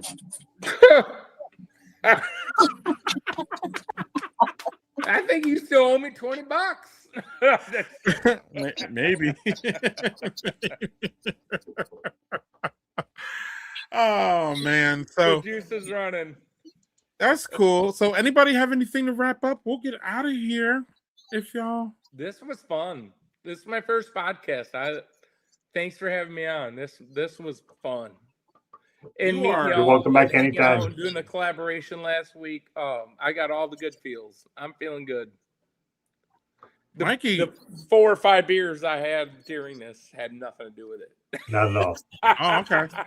Well, and of course, I'm going to peer pressure you on live TV for a Badger Beer Report Vintage hook up at some point. Let's do it. A 90 barrel. Are you really award winning? Really? I mean, no slight. We've already brewed with an award winning brewery, but I mean, The resume always helps. I don't know, man. You're easy to work with. Vintage is an amazing place. I don't know. There's not really much more to say. Carrie, speaking of an award-winning brewery and an amazing place and all of that, Doug, we're privileged here. Look at our For sure. guests. Right. And we had Laura on earlier. Yeah, So, she's the best. Mike, I don't know, man. You're always welcome here. I can't say no. I Thanks, just man. can't believe this is your first podcast. I can't believe. So Yeah. we're gonna Me make this either. at least. We're gonna make this at least something we do. We're gonna be yeah. Well, just like drinking with beers with friends. I mean, That's except I'm at home and I'm not spending the money at the bar, so hey, I like it. and amen. And before we go, so we'll go here, y'all, and then if y'all would like to stay and hang out with us, we'll be in the back. We go to the back room here. But if not, we want to thank y'all for coming on again. Yeah, for sure. Gary, Thank you, guys. Gary, you recently joined you recently joined a media organization that covers Wisconsin breweries. Would you like to talk about that before we get out of here? And or no? Me? Yeah, you. I'm sorry. One of my coworkers just poked his head in half of what you just said. I'm excited to see where this goes. You know, like, I need more reasons to go visit other breweries because do that enough apparently. But no, I'm excited. I think it's one thing. Yeah, and we haven't really exactly talked about what you want to do or anything. Yeah. So I'm intrigued when I hear things. I don't know really. I guess time will tell. Time will tell. Time will tell. Well, we are happy you're with us, and again, covering that Green Bay Appleton area. For those in the know, y'all know. For those not in the know, well, you're probably not from Wisconsin, and that's fine. But our Green Bay Appleton area is a hotbed for craft beer, and everybody talks about Madison and Milwaukee, as they should. Absolutely. Right, but Appleton and Green Bay, man, Stuff's happening. Fire. So on that note, everybody, we good, Doug? Doug, you have any last questions to keep us on for 20 more minutes? No. I'm not gonna do that. I'm not gonna be like, I'm gonna hey, I drink have a some beer. question. Okay. We can do that in post. right. Cheers, Doug. I'm glad I couldn't be happier with how I feel your trip went. I think it went as well as it could. I couldn't help you with the traveling both way kind of thing. That was a mess both ways, but yeah, but the payoff was the best, right, Doug? payoff was awesome. I And couldn't be happier. what's the payoff next week, Doug? Do you know who our guest is? No clue. I didn't even look. All right, so Oh, I y'all know that we'll guy. be- No we'll clue. be First here. name no, last name Q. Yeah, we'll be here. Doug, are you actually looking, or should I? I'm looking now. Give me a second. Okay. Yeah. Again, the Great Taste Haze continues, right? And I don't. Hopefully, it'll end soon. I'm trying to chill though. What is it? Yeah, Doug? I don't have anybody listed there. Just Oh, maybe it'll be Mikey Bridges and Carrie again. maybe.